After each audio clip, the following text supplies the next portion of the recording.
For 7 years, I drained every cent to my name to keep my stepfather alive.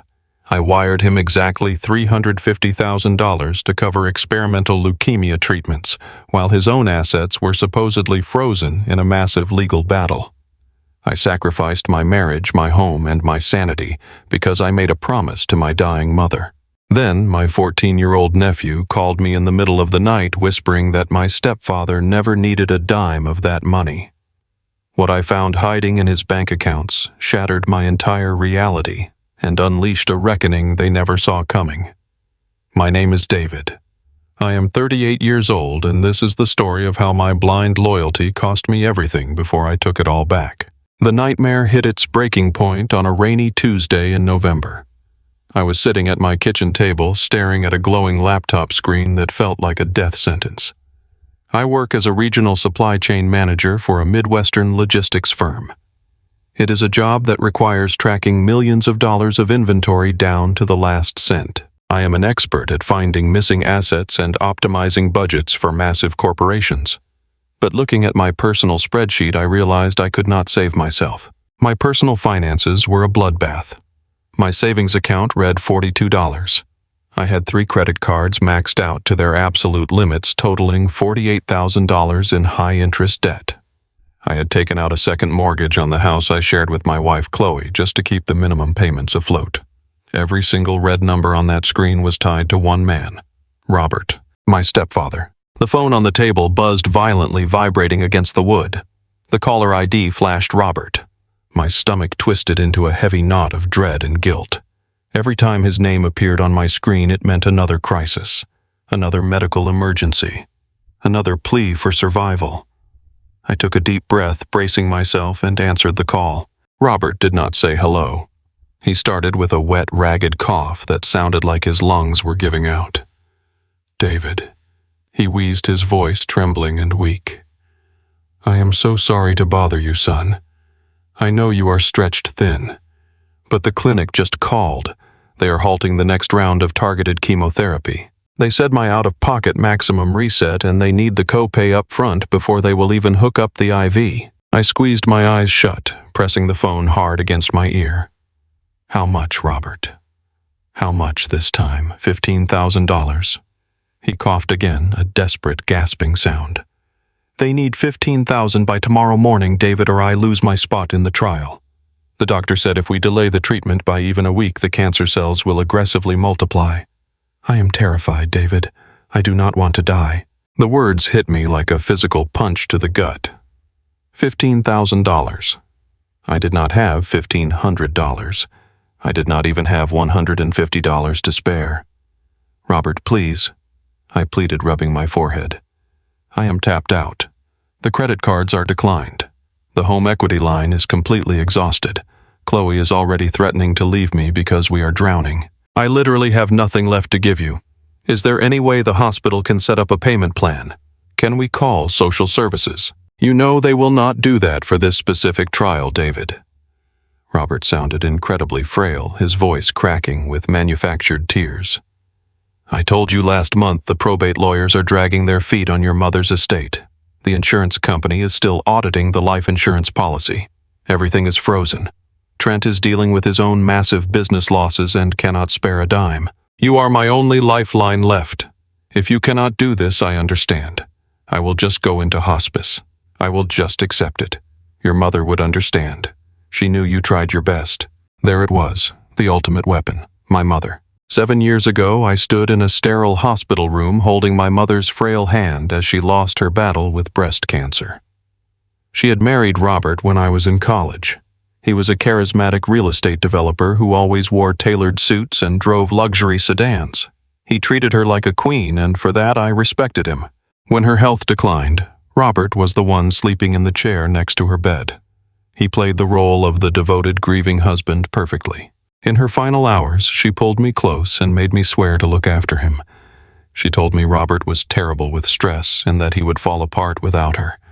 She had left her entire life insurance policy and the bulk of her assets to him, assuming he would be set for life.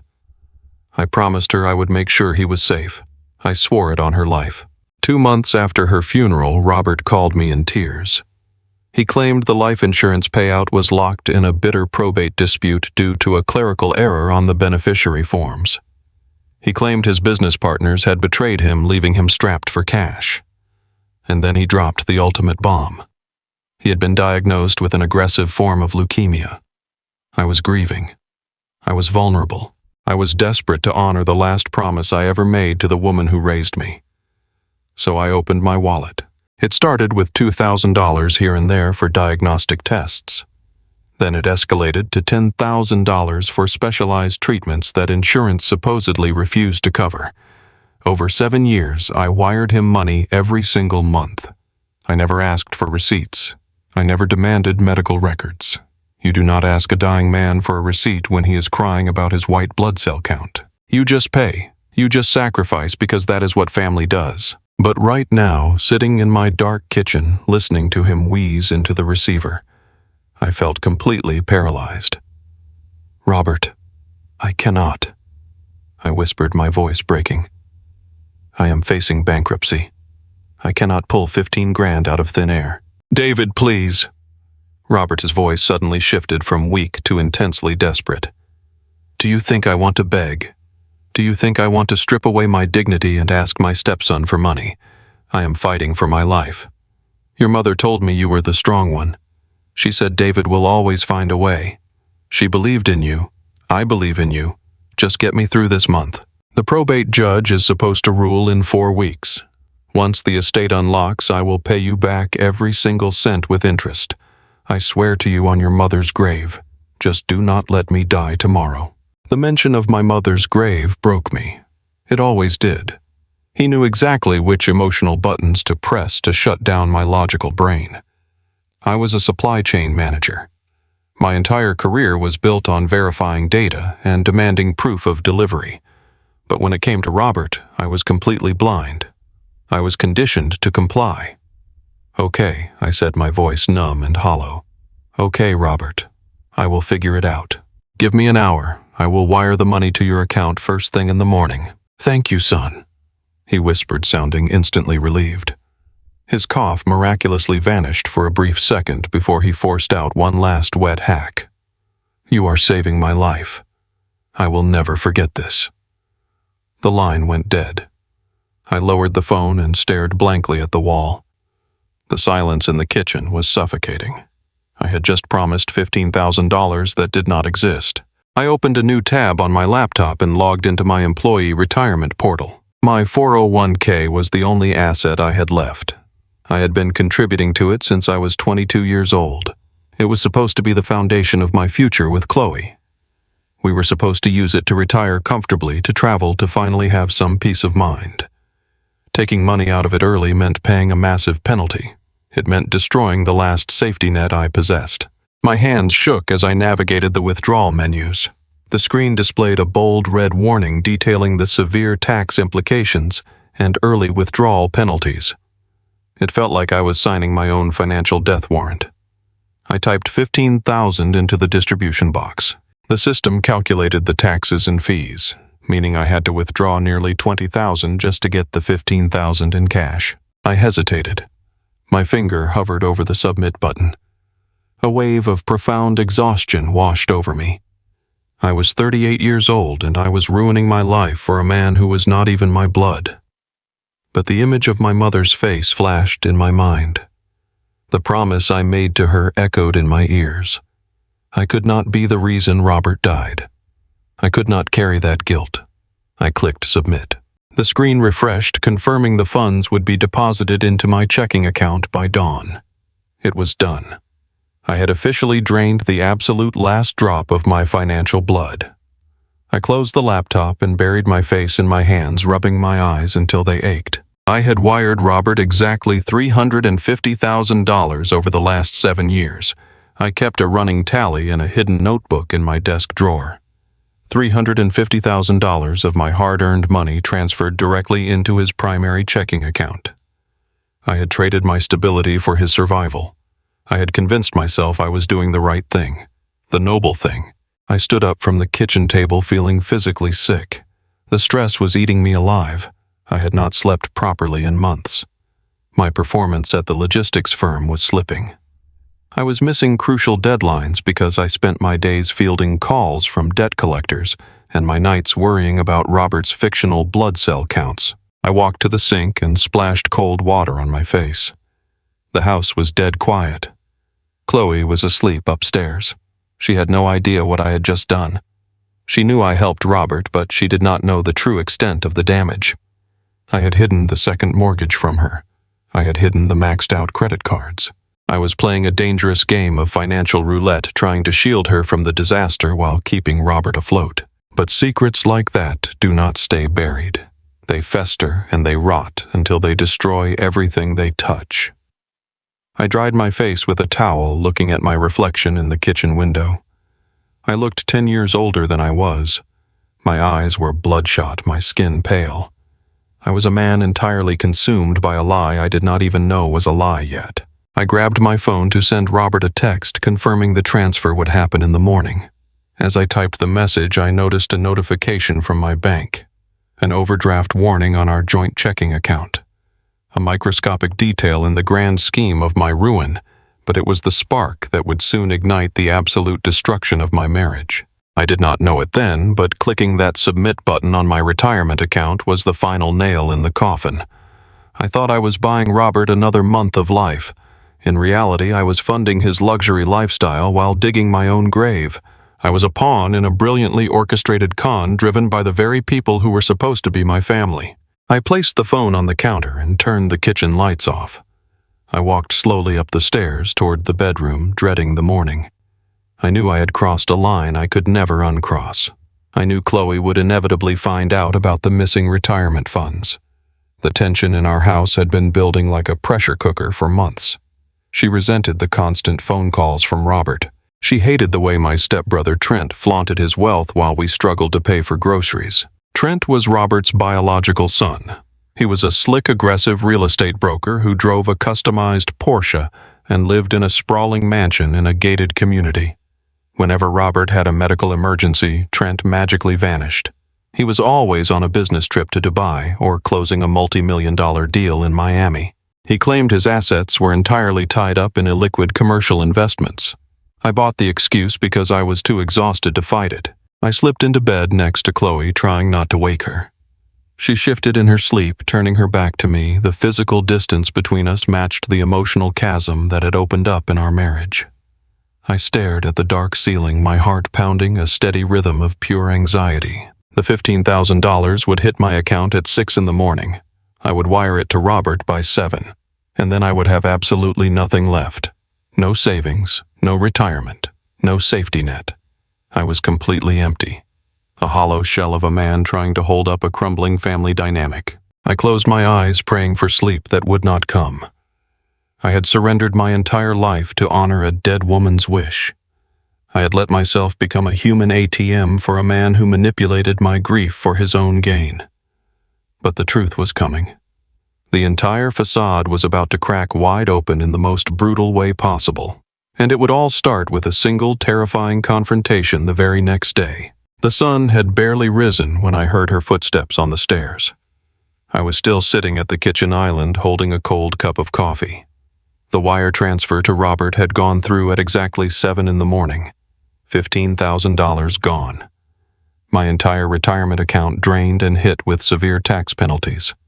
I was empty. Chloe walked into the kitchen wearing her work clothes. She did not say good morning. She did not pour a cup of coffee. She walked straight to the granite counter and slammed her tablet down so hard the mug in my hand rattled. Her face was entirely drained of color, but her eyes were burning with a kind of fury I had never seen before. "Tell me the app is glitching," she said. Her voice was terrifyingly quiet. "Tell me there is a fraudulent charge on the main dashboard. Tell me someone hacked your account, David." I stared at the tablet. The screen displayed our joint financial dashboard. Right at the top, under the retirement section, was a massive red arrow pointing downward. A withdrawal of nearly $20,000 to clear $15,000 in cash after the early penalty fees. I swallowed hard, trying to find my voice. My mouth felt like it was stuffed with dry cotton. "Chloe, I can explain," I started, but my voice cracked. "Do not tell me you can explain," she snapped, slamming her hand flat against the granite. "Did you drain your entire retirement fund? Did you wipe out our future? Answer me directly, David. Yes or no? I looked down at the floor, unable to meet her gaze. Yes, I whispered. For a man, she demanded. For Robert. He called me last night, I said quickly, trying to justify the madness. He was crying, Chloe. He sounded so weak.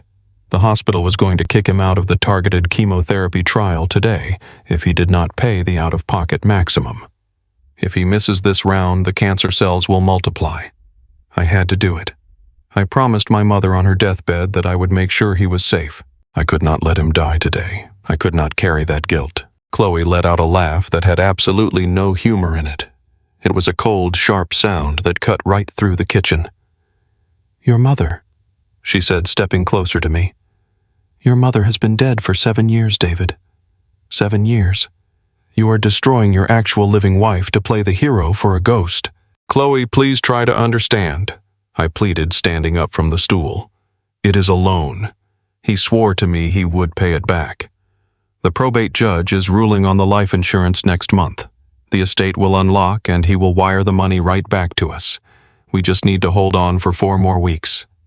She looked at me like I was a complete stranger, like I was the most pathetic creature she had ever encountered in her entire life. You really believe that? She asked, her voice dripping with disgust. You really believe a word that comes out of that grifter's mouth? David, wake up. There is no probate delay. Probate does not take 7 years for a standard life insurance policy. He has been playing you since the day your mother took her last breath. That is not true, I said defensively, my chest tightening. He is sick. He's fighting for his life. You have not heard him on the phone. I do not need to hear him on the phone, Chloe yelled, finally losing her absolute control. I do not need to hear his fake coughs and his manufactured tears because I live in the real world. In the real world, medical trials do not demand $15,000 in cash by sunrise, or they kick you to the curb. In the real world, people have payment plans. They have social workers. But Robert does not need a social worker because he has you, his personal spineless ATM. The words hit me like a physical blow. A spineless ATM. I stepped back, shaking my head. You do not mean that. We are talking about a man's life. I mean every single syllable, she said, stepping forward and pointing a finger directly at my chest. You are a spineless ATM, David. You are so desperate to be a good son that you let that man bleed you dry month after month. You let him take our savings. You took out a second mortgage on this house and hid it from me for weeks until the bank statements showed up. You maxed out credit cards to pay for his supposed diagnostic tests. And now you have literally wiped out our retirement. You threw away our future. And for what? So Robert can sit in his house while his actual biological son lives like a king. I opened my mouth to defend myself, but I had no ammunition. I had nothing but blind loyalty, and Chloe knew it. Let us talk about Trent. She continued, her voice rising in volume and intensity. Let us talk about your wonderful stepbrother. Trent is Robert's actual flesh and blood. Trent is a real estate broker closing commercial deals left and right. Trent just bought a custom Porsche last month. Trent lives in a massive house in a gated community in Oak Brook. If his father is on his deathbed begging for $15,000 for chemotherapy, why is Trent not paying for it? Have you ever asked yourself that, David? Why is the wealthy biological son not paying a single dime while the middle-class stepson bankrupts his entire life? Trent has all his cash tied up in illiquid commercial properties. I recited the excuse Robert had fed me for years. He cannot access the funds without taking a massive loss on his investments. He is trying to help in other ways. Chloe stared at me, her eyes wide with total disbelief. She actually took a step back as if my stupidity was a contagious disease. You are a pathetic parasite, she whispered. No, you are worse than a parasite. You are the host letting them feed on you. Trent protects his money. Trent protects his lifestyle. Trent knows his father is a manipulator, so he keeps his distance and lets you foot the bill. He lets you ruin your life so he does not have to inconvenience his own, and you just smile and write the checks. You let them treat you like absolute garbage, and you thank them for the privilege. I felt my face burn with shame. Stop, I said, my voice barely a whisper. Just stop. No, she said, her tone turning dangerously cold and calm. I am done stopping. I am done pretending this is a phase. I am done waiting for you to grow a backbone and stand up to that family. I married a man I thought was building a life with me. But you are not building a life. You are just waiting for Robert to give you permission to exist." She turned around and walked out of the kitchen. I stood there frozen, listening to her heels clicking on the hardwood floor. I thought she was going to the bedroom to pack a bag. I thought she needed a few days at her sister's house to cool off. I thought we would go to counseling and figure out how to rebuild the retirement fund. A minute later, she walked back into the kitchen. She was not carrying a suitcase. She was carrying a thick manila envelope. She walked over to the kitchen island and dropped the envelope right next to my empty coffee mug. It landed with a heavy, definitive thud. "What is this?" I asked, my stomach dropping to the floor. "I went to a lawyer 3 weeks ago," Chloe said, her voice devoid of any emotion. "When I found out about the second mortgage, I knew this marriage was over. I knew you would never stop giving him our money until we were living on the street. I had the papers drawn up. I was waiting for the right time to give them to you.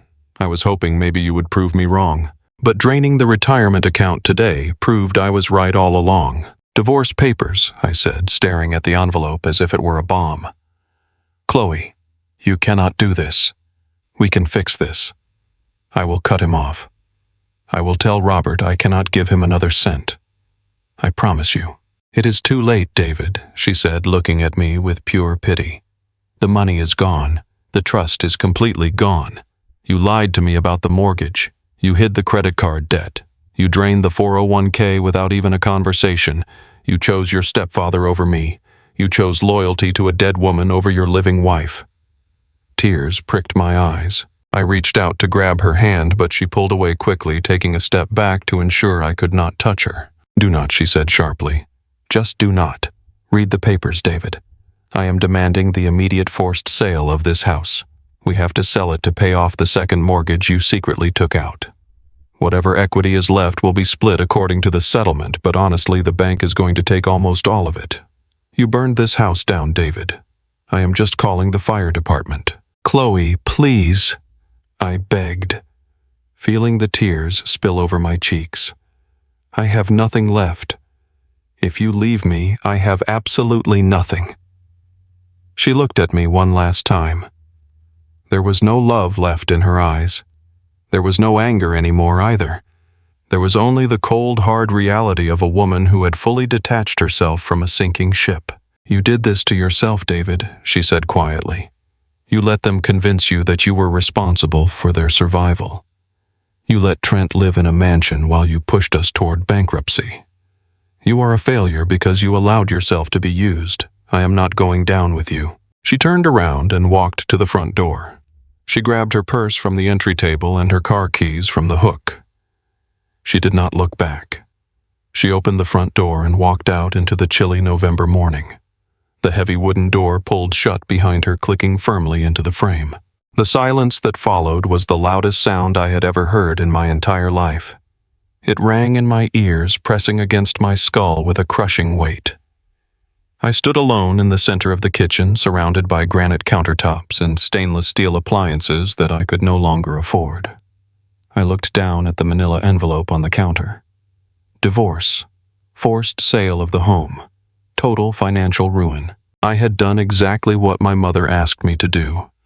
I had protected Robert. I had given him every single dollar to my name to ensure he had the best medical care possible. I had sacrificed my own comfort, my own security, and my own marriage to be the good son, and my reward was absolute total devastation. I sank down onto the kitchen stool, burying my face in my arms.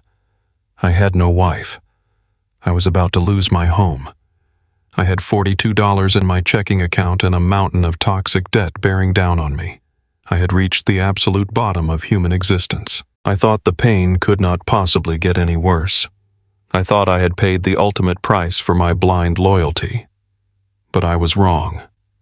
The destruction of my life was just the preamble. The real tragedy, the true horror of my situation was still hiding in the shadows, waiting to be dragged into the light. I sat in that empty kitchen for hours, staring at the divorce papers, feeling the walls of the house closing in on me. I had lost everything because I chose loyalty over logic.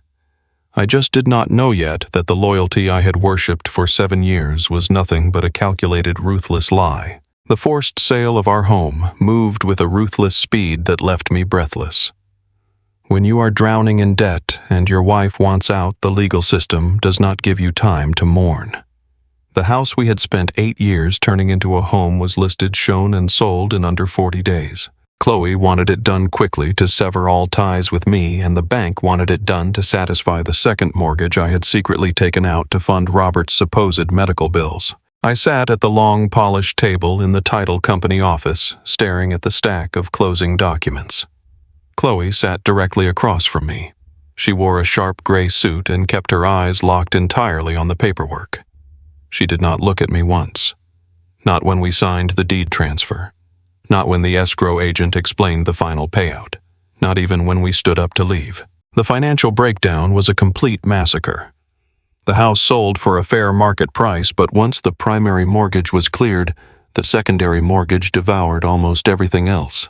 The remaining equity was split according to the divorce settlement.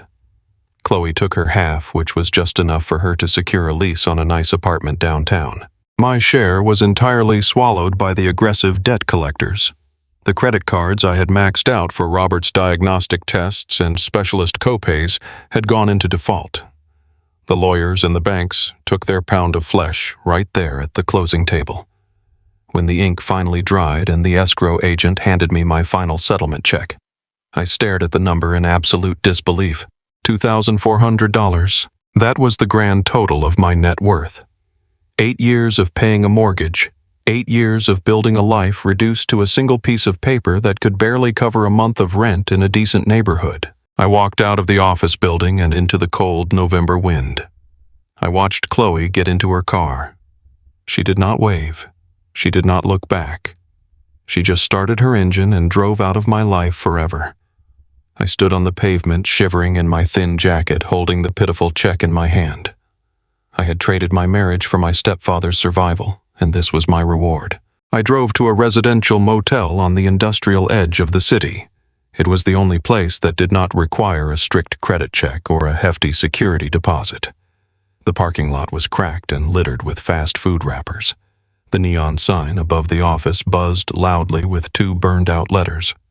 I paid for 4 weeks up front in cash, leaving me with almost nothing to live on. My room was on the 2nd floor at the end of a dark outdoor walkway. When I pushed the flimsy door open, the smell of stale cigarette smoke and cheap bleach hit me like a physical wall. The room was tiny. There was a sagging mattress covered with a faded brown bedspread, a particle board dresser, and a small humming refrigerator in the corner.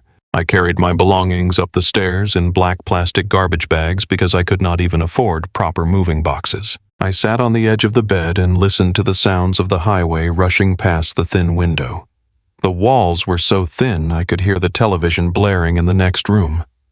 I was 38 years old and I was starting completely over from absolute zero. But I told myself it was worth it. I told myself that Robert was alive because of my sacrifice. I clung to that noble narrative because if I let it go, I knew I would completely shatter. But my blind loyalty was a heavy anchor, and it was dragging me straight to the bottom of the ocean. The exhaustion began to consume me. I was operating on barely 2 hours of sleep a night.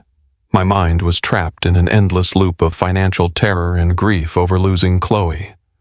I still had to show up to my job as a regional supply chain manager every morning. My career required intense focus. I managed the logistics for massive retail shipments, coordinating freight trains, cargo planes, and fleet trucks to ensure millions of dollars of inventory reached their destinations on time. One wrong routing number or one missed authorization could cost a client a fortune. I walked into the corporate office on a Thursday morning feeling like a walking ghost. The bright fluorescent lights burned my eyes. My hands were shaking from too much cheap coffee and far too much stress. I sat down at my desk and stared at my 3 monitors, trying to make sense of the tracking spreadsheets, but the numbers just blurred together. I was waiting for a text from Robert. I had drained my retirement account just a few weeks prior to pay for his urgent chemotherapy copay, and he had barely spoken to me since. I convinced myself he was just recovering from the harsh radiation. I kept my personal cell phone right next to my keyboard, checking the blank screen every 5 minutes, desperate for an update. Desperate for a simple thank you. Because I was staring at my phone, I completely missed the urgent red-flagged email from our biggest national retail client. A massive shipment of winter inventory.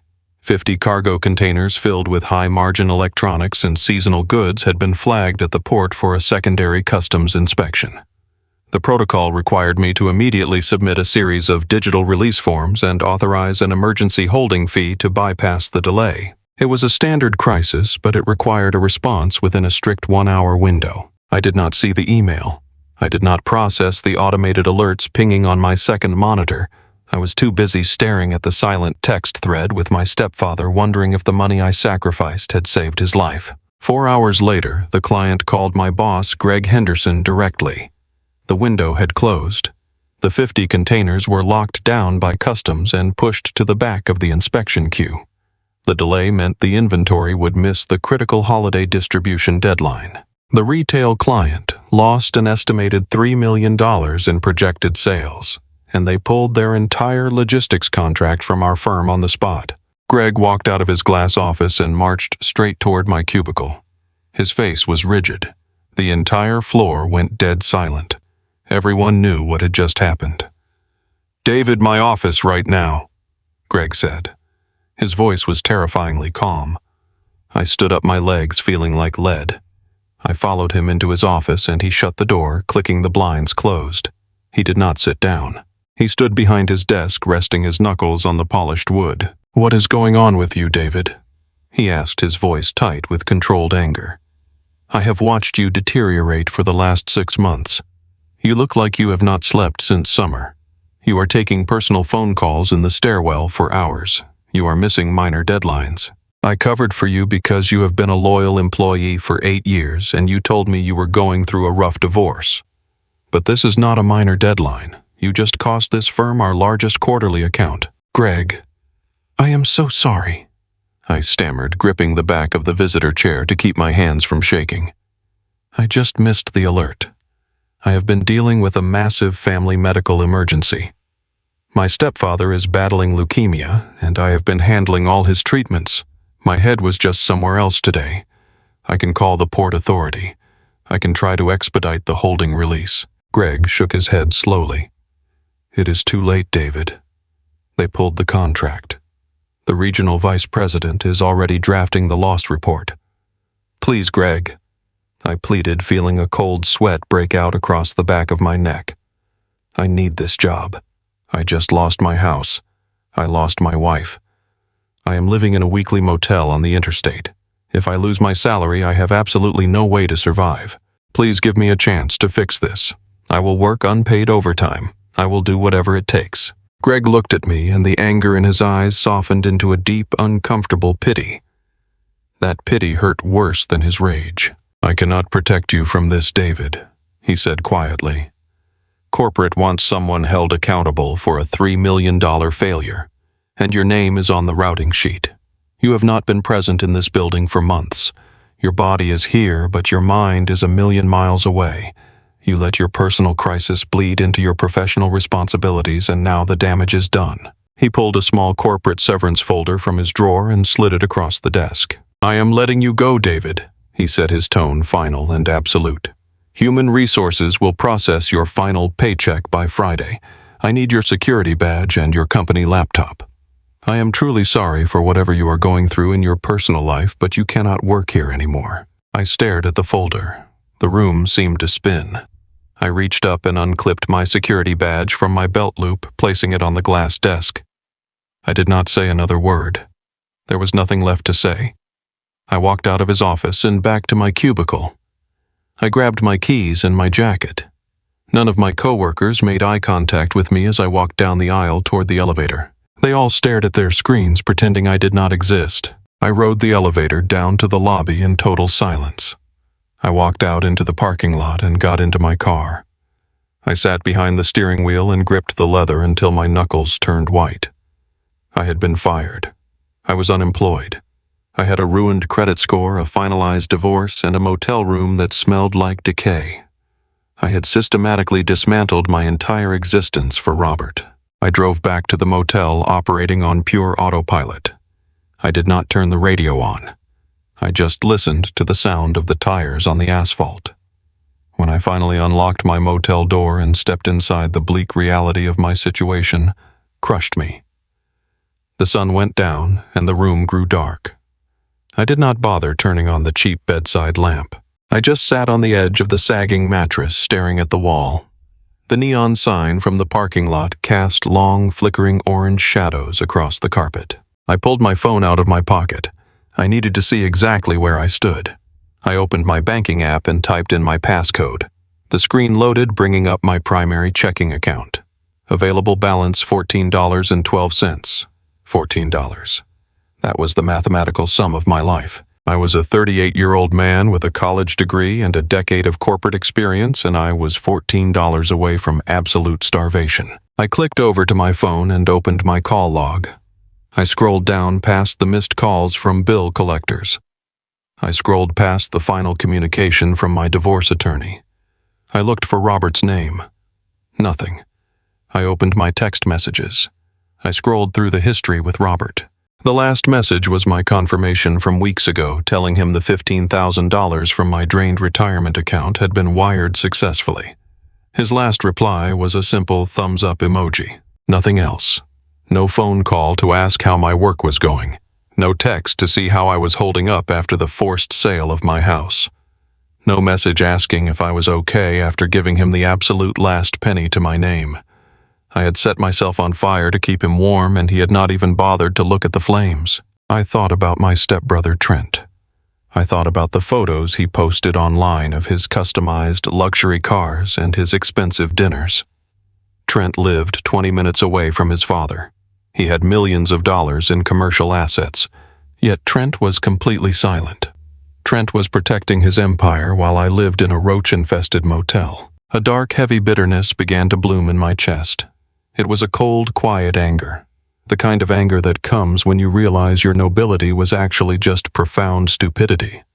I had allowed myself to be entirely consumed by guilt.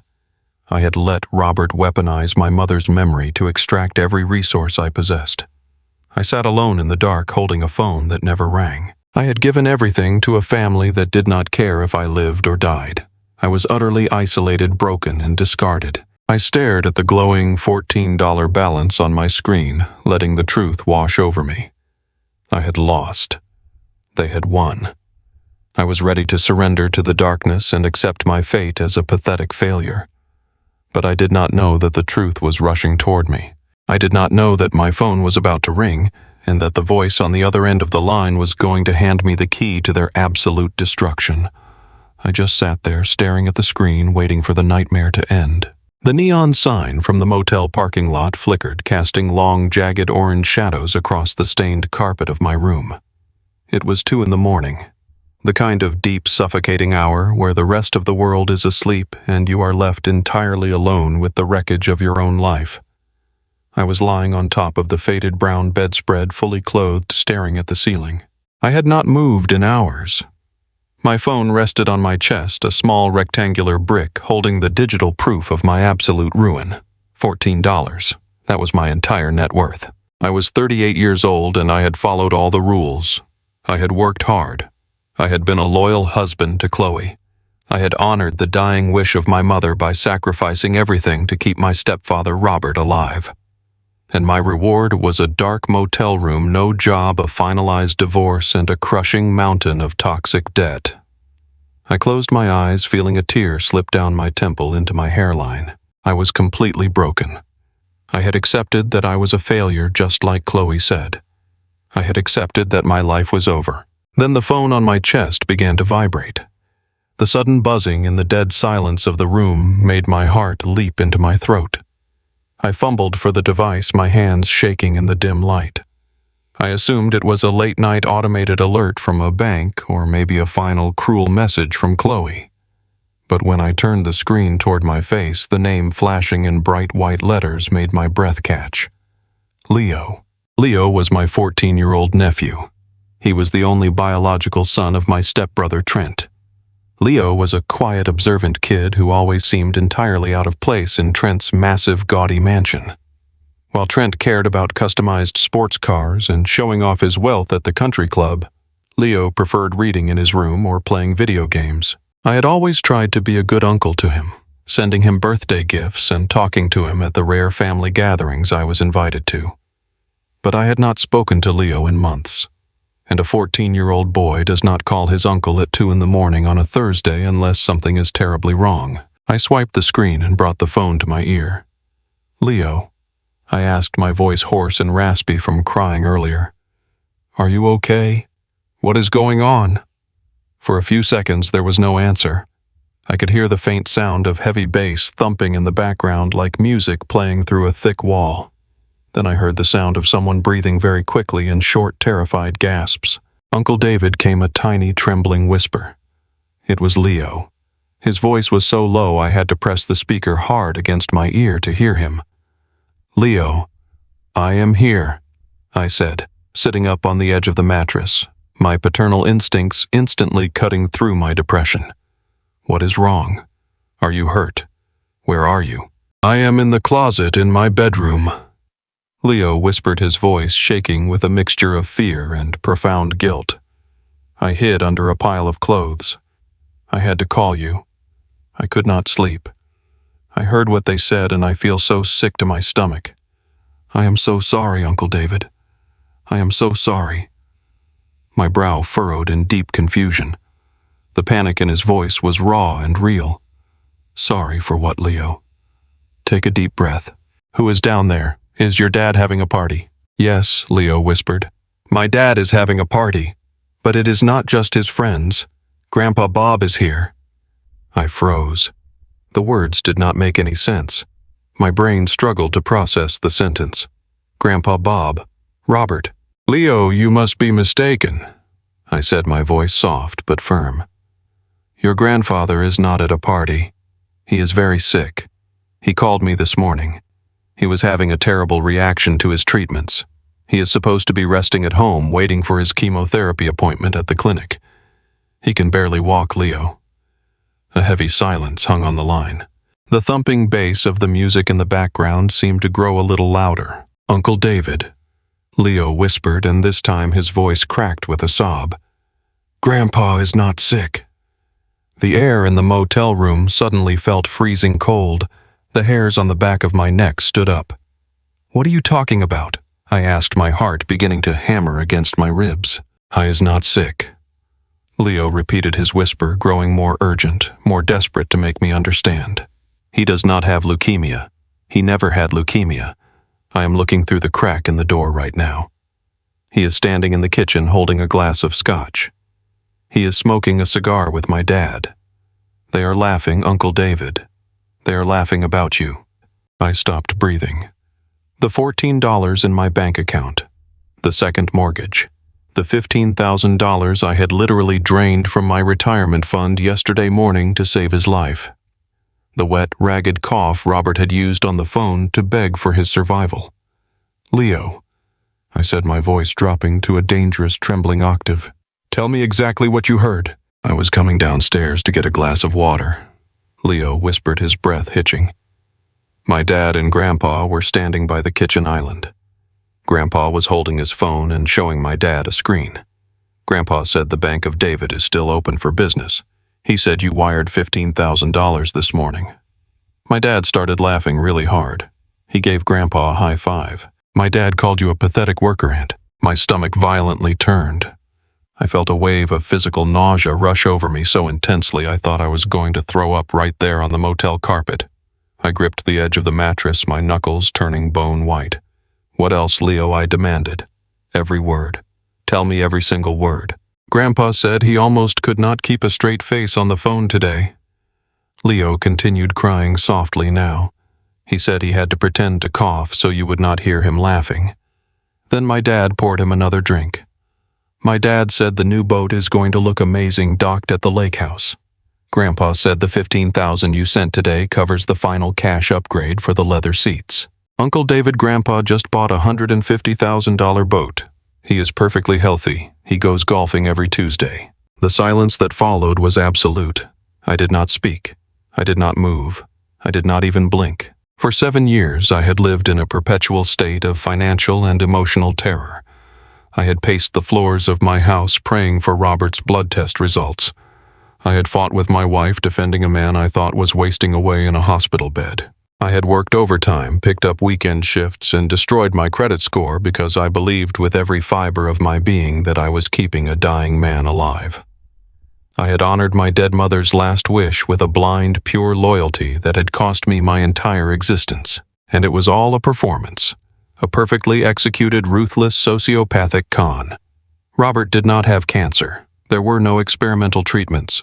There were no rejected insurance claims. There were no life-saving copays. Every single time I wired money skipping meals and hiding debt from Chloe. I was just buying luxury upgrades for a man who was laughing at my stupidity over glasses of expensive scotch. $350,000. The number flashed in my mind like a neon sign burning brighter than the one outside my window. $350,000 of my blood, sweat, and tears stolen by a man who married my mother and then used her grave to emotionally blackmail me into funding his early retirement. "Are you still there, Uncle David?" Leo whispered, his voice filled with terror. "Please do not tell them I told you. My dad will kill me. He will send me away. I just could not take it anymore. I hate how they treat people. I hate them. I am so sorry they did this to you." The grief that had been suffocating me for months instantly evaporated. The profound sorrow of losing Chloe, the humiliation of losing my house, the crushing weight of being fired from my job, all of it vanished in a single blinding second. It was replaced by something else entirely, a pure, freezing, absolute rage. It did not feel like the hot, chaotic anger of an argument. It felt like liquid nitrogen pouring directly into my veins. My heartbeat slowed down. My breathing leveled out. The tears that had been wet on my face dried instantly.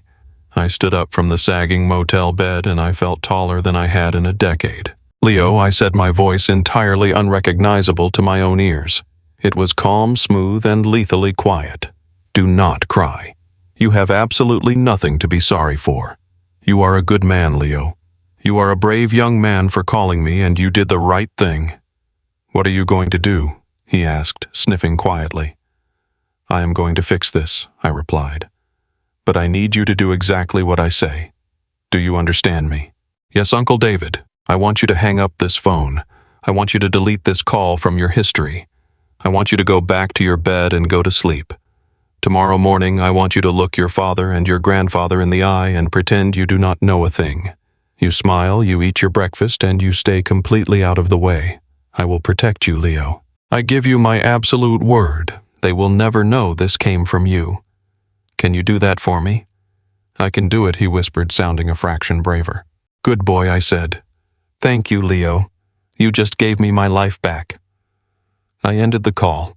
I stood in the center of the miserable, dark motel room holding the phone in my hand. The glowing numbers on the screen still read 2:15 in the morning. 10 minutes ago, I was a broken man, ready to accept his fate as a pathetic failure. 10 minutes ago, I believed Chloe was right about me being a spineless ATM. But I was not spineless. I was a logistics expert. I was a man who spent 10 years tracking complex corporate assets across the globe. I knew how to follow the money. I knew how to find hidden accounts, routing numbers, and wire transfers. I had the exact dates, the exact amounts, and the exact banking details for every single transaction I had ever made to Robert over the last 7 years. They thought I was just a worker ant. They thought I was too weak and too blinded by grief to ever verify their claims. They thought I would just sit in this cheap motel and quietly go bankrupt while they sailed their brand new boat across the lake. I walked over to the small particle board desk in the corner of the room. I unzipped my duffel bag and pulled out my personal laptop. I plugged it into the wall outlet and opened the screen, letting the bright white light illuminate my face in the dark room. I brought up my bank records. I opened a blank spreadsheet. They wanted to treat my life like a game. They wanted to use my dead mother's memory as a weapon to bleed me dry. But they made one massive, fatal miscalculation. They forgot that when a man has lost his wife, his home, his career, and his money, he has absolutely nothing left to lose. And a man with nothing left to lose is the most dangerous creature on the face of the earth. I began typing the first line of the spreadsheet logging the $15,000 transfer from that morning. The keystrokes sounded like gunshots in the quiet room. I was not going to cry anymore. I was not going to grieve for a marriage that abandoned me or a family that used me. I was going to track down every single cent they stole from me. I was going to find out exactly where Trent and Robert were hiding the money. And then I was going to tear their luxurious, fraudulent empire down to the very foundation and watch them choke on the dust. The sun was still hours away from rising, but for the first time in 7 years, my eyes were wide open. The sun began to rise over the cheap motel, but the light creeping through the broken blinds brought me no comfort. I was sitting at the wobbly particle board desk, staring at the glowing screen of my laptop. I had not slept a single second since my nephew Leo hung up the phone. My heart was no longer racing in panic. It was beating with a slow, steady, and terrifying rhythm. I was no longer the grieving stepson. I was no longer the pathetic failure my ex-wife Chloe had abandoned. I was a man who had spent a decade mastering corporate supply chain logistics. I tracked missing freight across oceans. I audited multi-million-dollar retail shipments down to the last decimal. Now I was going to use those exact same skills to dissect my own absolute ruin. I logged into my bank account and pulled up my entire transaction history for the last 7 years. I opened a blank spreadsheet and began the meticulous process of entering every single wire transfer I had ever sent to Robert. Line by line, the true scale of my blind stupidity stared back at me. There was the initial $10,000 I sent just 2 months after my mother died when Robert claimed he needed diagnostic imaging that insurance refused to cover.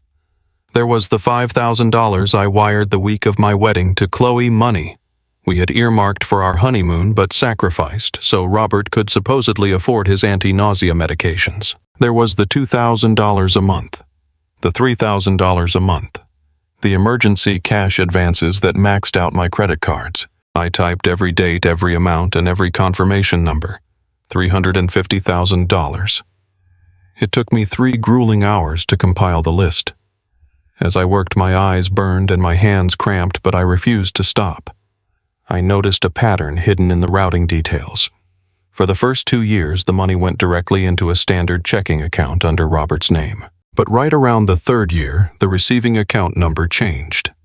The routing code belonged to a private wealth management branch of a major national bank. I pulled out my phone. It was time to make the call.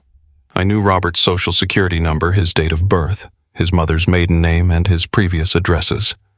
I knew all of it because I was the one who handled the grueling paperwork for my mother's estate when she passed away. I dialed the toll-free number for the private wealth branch and waded through the automated prompts. My throat was bone dry, but I forced my voice to drop an octave mimicking Robert's smooth, arrogant tone. A customer service representative named Sarah answered the line, asking how she could assist me. I told her I was Robert, and that I was sitting with my tax accountant trying to reconcile my medical expenses for the year. I gave her his social security number and his date of birth. She asked for the primary street name of his childhood home, and I gave it to her without missing a beat.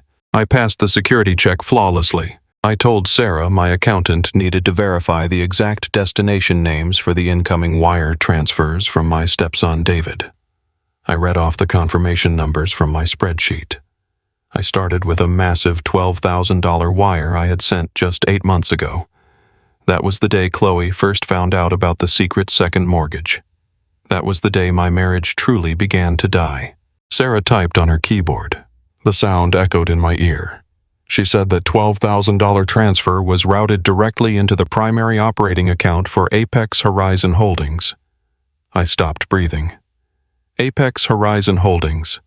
It was an LLC. It was not a cancer clinic. It was not a hospital billing department. It was a corporate entity. I asked her to check another transfer. The $15,000 I had drained from my retirement account just yesterday. The money that had officially pushed Chloe to serve me with divorce papers. Sarah typed again. She confirmed that the $15,000 had also cleared into the exact same account for Apex Horizon Holdings just 3 hours ago. I thanked her politely and disconnected the call. I set the phone down on the desk. My hands were perfectly still. The silence in the motel room felt heavy and thick. Apex Horizon Holdings. The name sounded like a cheap corporate shell company designed to funnel cash. I opened a new browser tab and navigated to the state government website for business registrations. I clicked on the public records search and typed the name of the LLC into the database. The search results populated in a fraction of a second. I clicked on the master registration document. I scrolled down past the filing dates and the registered addresses until I found the section listing the managing partners and executive officers. There was only one name listed: Trent, my stepbrother. I stared at the screen as the final piece of the puzzle locked into place with a sickening level of clarity. The physical room seemed to spin around me, but my mind was laser-focused. I pulled up the county property tax records and ran a search on Apex Horizon Holdings. The search returned a list of 6 different commercial properties scattered across the most expensive zip codes in the state. I went further. I searched the state vehicle registration database using the LLC credentials. The company owned 3 vehicles: a luxury SUV, a customized Porsche, and a 28-foot recreational boat purchased exactly 2 days ago for $150,000. The boat Leo had whispered about from his closet. The boat. Robert and Trent were laughing about in the kitchen while I sat in this motel room counting my last $14. The sheer magnitude of the betrayal was almost impossible for the human brain to comprehend. For 7 entire years, Robert had played the role of a dying man desperate for survival. He had manipulated my deep, unresolved grief over losing my mother. He knew I would never let the man she loved suffer, so he weaponized my loyalty. Every time he needed cash to fund his comfortable life or to pad Trent's business ventures, he simply called me and manufactured a crisis. Trent had used my hard-earned money as seed capital. While I was skipping lunches, driving a car with a failing transmission, and fighting with my wife over grocery bills, Trent was taking my cash and funneling it into commercial real estate down payments. He was building an absolute empire using my stolen savings as his personal slush fund. And Robert was living like a king off the kickbacks, playing golf and buying boats while pretending his white blood cell count was dropping. They had actively participated in the total destruction of my life. Chloe had looked at Trent driving his Porsche and called me a pathetic failure because I could not provide a life like that for her. She compared me to the very man who was secretly bleeding me dry. Trent had smiled at me at family dinners wearing custom-tailored suits paid for by the credit card debt that was currently suffocating me. Robert had hugged me at my mother's grave, thanking me for being a good son, while already plotting his next extraction. I felt a cold, dark pressure building in the center of my chest. It was not sorrow. Sorrow was for victims, and I refused to be a victim any longer. It was a profound, calculating determination. I looked at the spreadsheet containing the proof of $350,000 in fraudulent wire transfers. In the eyes of the law, I had wired the money willingly under the guise of family gifts. There were no signed contracts promising repayment. There were no legal promissory notes. I knew that if I went to the police right now, Trent would simply hire a high-priced defense attorney and claim I gave them the money freely. They would drag the case out in civil court for years until I was completely crushed by legal fees. I could not fight them in a traditional way. I had to be smarter. I had to use the exact same corporate logistics that made me successful in my career. I had to map out their supply chain of lies and find the single weak point that would bring their entire fraudulent structure crashing down to the ground. I opened another tab on my laptop and began researching the commercial properties owned by Trent's LLC. I pulled up the public deeds, the mortgage liens, and the tax assessments. I discovered that Trent was highly leveraged. He was playing a dangerous game of debt cycling, using the cash he stole from me to cover the massive interest payments on his commercial loans. His empire was a fragile house of cards built on toxic borrowing. He needed my regular infusions of cash just to keep the bank from foreclosing on his properties. That was why Robert was so incredibly desperate on the phone yesterday. The $15,000 was not for a targeted chemotherapy copay. It was the exact amount Trent needed to cover a ballooning interest payment on one of his underperforming retail properties, or maybe to finalize the down payment on the new boat without draining his operating accounts. They needed me to survive just as much as I thought Robert needed me to survive. I leaned back in the cheap plastic chair and let out a long, slow breath. The sun was fully up now, casting a bright, harsh light through the motel window. I looked around the miserable, cramped room. I saw my clothes stuffed into black garbage bags. I saw the empty coffee cup sitting next to my phone. I saw the absolute rock bottom of my life, but I was not going to die down here. I stood up and closed the laptop, carefully sliding it into my duffel bag. I gathered the few legal documents I had left from the divorce and the severance package from my job. I had zero income. I had no home to return to. But I possessed something infinitely more valuable than a weekly paycheck. I possessed the absolute unvarnished truth. I walked into the tiny, cramped bathroom and turned on the cold water. I splashed it over my face, washing away the last traces of the broken man who had cried himself to sleep. I looked at my reflection in the stained mirror. My eyes were sharp, dark, and completely devoid of fear. Robert and Trent had orchestrated a magnificent deception.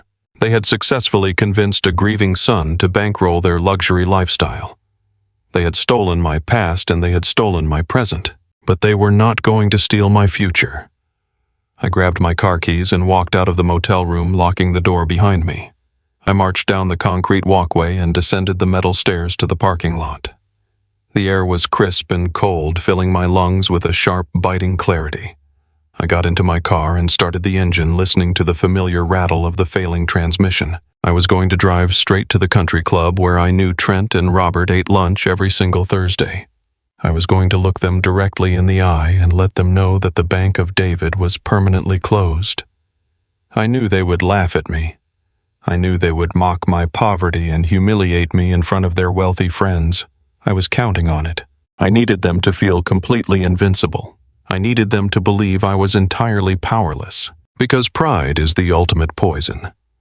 When men like Trent and Robert believe they have completely won, they stop checking their blind spots. They stop covering their tracks.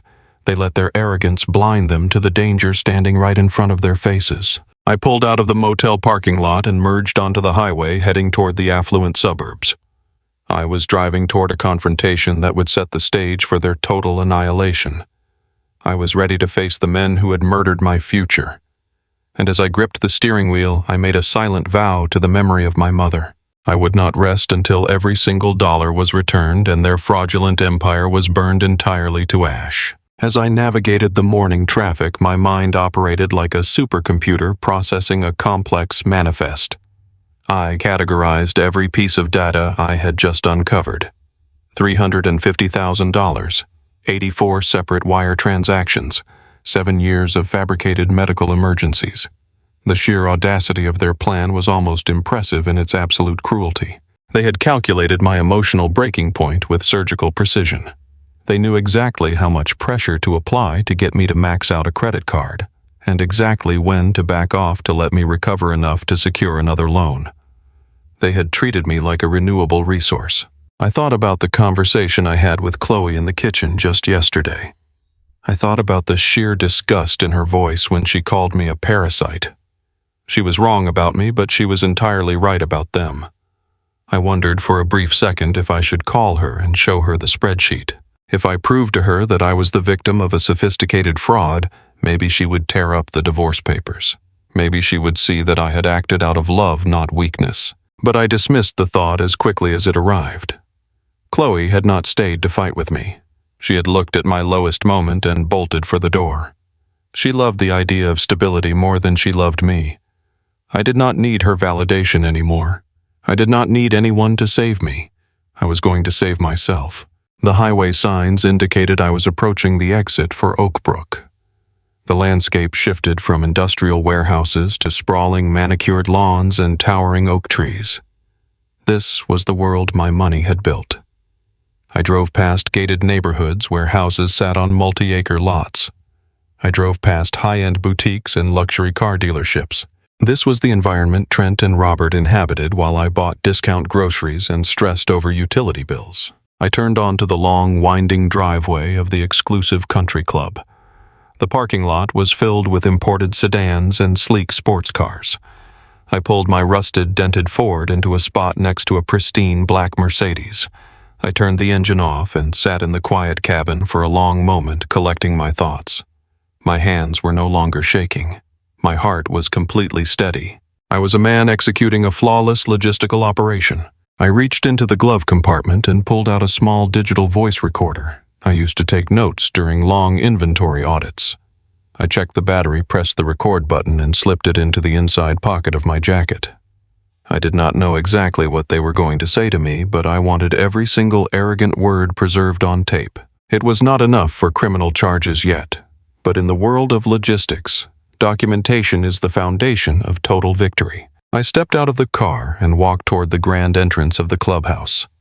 I was wearing a faded jacket and worn-out jeans, standing in sharp contrast to the wealthy patrons moving through the lobby. I did not care. I was not there to impress them. I was there to deliver a message. I pushed through the heavy glass doors and walked straight toward the private dining room, following the trail of blood money right to its source. The tires of my rusted Ford crunched loudly against the pristine white gravel of the Oak Brook Country Club driveway. The sound was harsh and out of place, exactly like I was. I pulled up to the valet stand. A young man in a crisp white uniform stepped forward, expecting a Mercedes or a Porsche. When he saw my failing sedan with its peeling paint and rattling engine, his polite smile instantly faded into a look of barely concealed disdain. I turned the engine off and stepped out of the car. I handed him the keys. I did not care about his judgment. I did not care about the stares from the wealthy members walking past me in their designer golf attire. I reached into the pocket of my faded jacket and pressed the record button on the small digital voice recorder I had brought with me. I walked up the wide stone steps and pulled open the heavy oak and glass doors. The lobby of the clubhouse was a sanctuary of wealth. The air was thick with the scent of expensive leather, fresh-cut lilies, and roasted meats from the dining room. Soft jazz music played from invisible speakers. It was a place designed to make people feel powerful and insulated from the consequences of the real world. This was the fortress my stolen savings had helped maintain. I walked past the reception desk, ignoring the host who tried to ask if I was a member. I moved with the precise, calculated steps of a man on a mission. I knew exactly where to look. Trent loved to show off. He loved being seen. He would never sit in a quiet corner. I found them in the main dining pavilion. They were seated at a premium table near the floor-to-ceiling windows overlooking the 18th hole of the golf course. My breath caught in my throat for just a fraction of a second. I stood 50 feet away, simply watching them. Robert, my stepfather, looked absolutely incredible.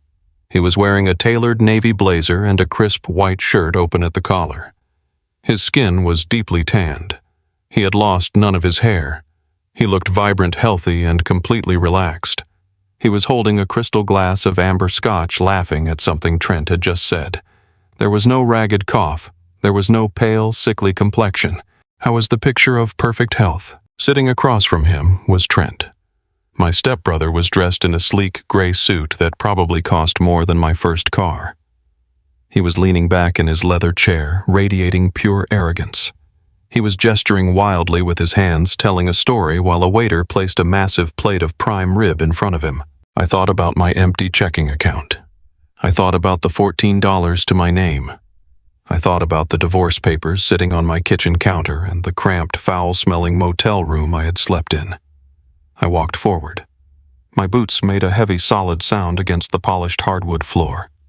I did not rush. I took my time, letting the reality of the moment settle over me. As I approached the table, Trent was the first one to notice me. His animated story stopped mid-sentence. His arrogant smile froze and slowly morphed into a look of profound annoyance. He nudged Robert under the table. Robert turned around. When Robert saw me, his eyes widened for a brief moment. A flicker of genuine surprise crossed his perfectly tanned face, but it was quickly replaced by a poorly disguised expression of irritation. He clearly had not expected his personal bank to show up at his country club uninvited. David Robert said, his voice smooth and entirely devoid of the weak, wheezing act he had performed on the phone yesterday. "What are you doing here? This is a private club. You cannot just walk in here." I stopped at the edge of their table. I looked down at the expensive cuts of meat and the crystal glasses. Then I looked Robert directly in the eye.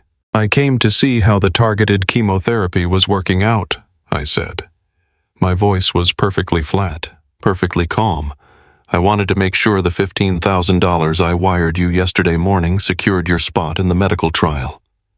Robert stared at me. He opened his mouth to speak, but no words came out. He looked at Trent. I reached into my jacket and pulled out the folded spreadsheet I had printed at the motel front desk. I tossed it onto the center of the table right next to Trent's prime rib.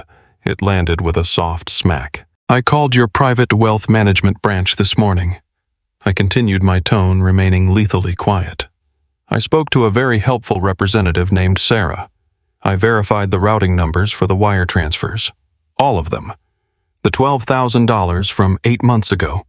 The $15,000 from yesterday. Every single payment I have sent you for the last 7 years. $350,000 in total. It all went directly into the primary operating account for Apex Horizon Holdings. Trent shifted in his seat. He picked up his glass of sparkling water and took a slow, deliberate sip. I know you own that company, Trent, I said, turning my gaze to him. I know you used my money to buy commercial real estate. I know you used it to fund your lifestyle. And I know about the $150,000 boat you bought 2 days ago. Leo called me at 2 in the morning. I was hiding in his closet crying because he heard you two laughing about how you conned me. I waited for the panic. I expected them to turn pale. I expected Robert to stumble over his words and beg for forgiveness. I expected Trent to look ashamed now that his massive, sophisticated fraud had been dragged into the broad daylight. Instead, Trent set his glass down on the white tablecloth. A slow, cruel smile spread across his face. He looked at Robert and let out a short, sharp laugh. I told you he would figure it out eventually, Trent said casually, reaching for his steak knife. I am honestly amazed it took him 7 years. Robert let out a deep sigh. He picked up his glass of scotch and took a drink, completely dropping the facade.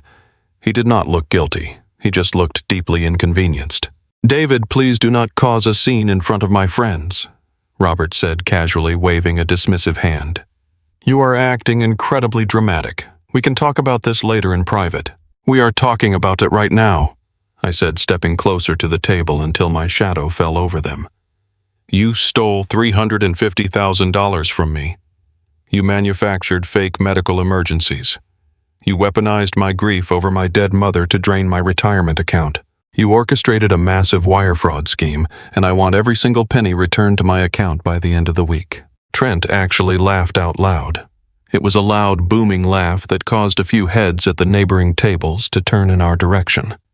He tossed his napkin onto the table and leaned forward, resting his elbows on the crisp white linen. Returned by the end of the week, Trent mocked, his eyes sparkling with pure, malicious joy. Oh, David, you really are completely clueless.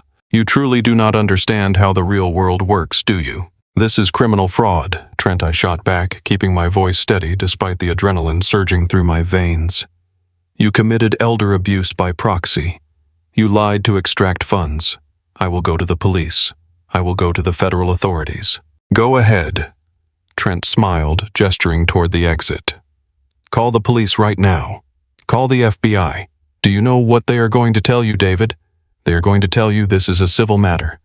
And do you know why it is a civil matter? Because you were stupid enough to give us the money freely.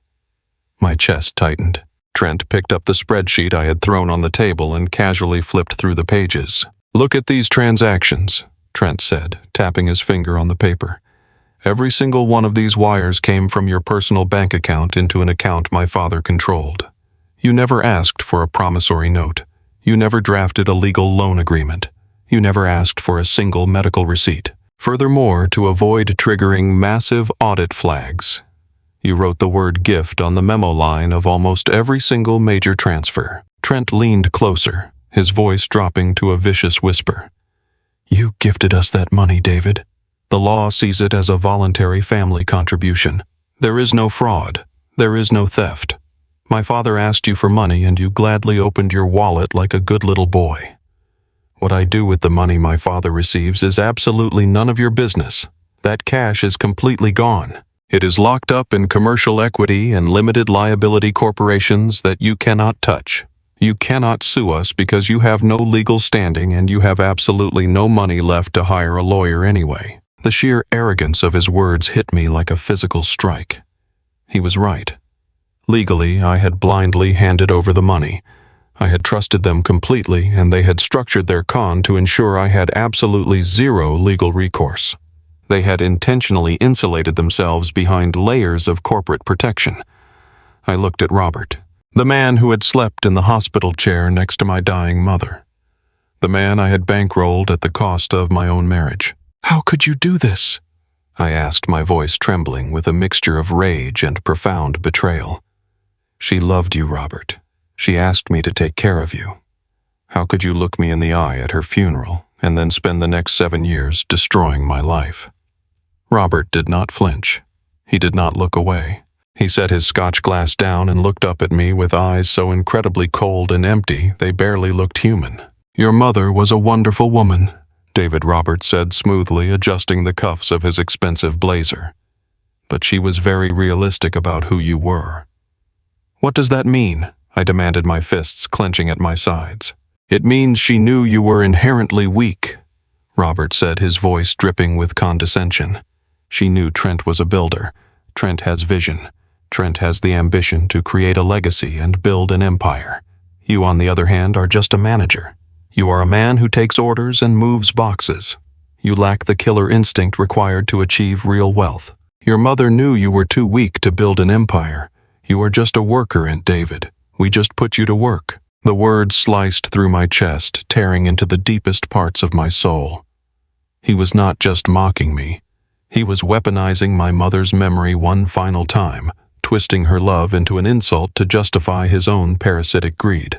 "You funded Trent's real estate portfolio," Robert continued, entirely unbothered by the devastation on my face. "You did exactly what you were meant to do. You provided the labor so we could provide the vision. You should be proud, David. You finally contributed to something greater than yourself. Now I suggest you leave before I have the club manager escort you off the premises for trespassing." Trent stood up from his chair, buttoning his suit jacket. He reached into his pocket, pulled out a crisp $20 bill, and tossed it onto the spreadsheet.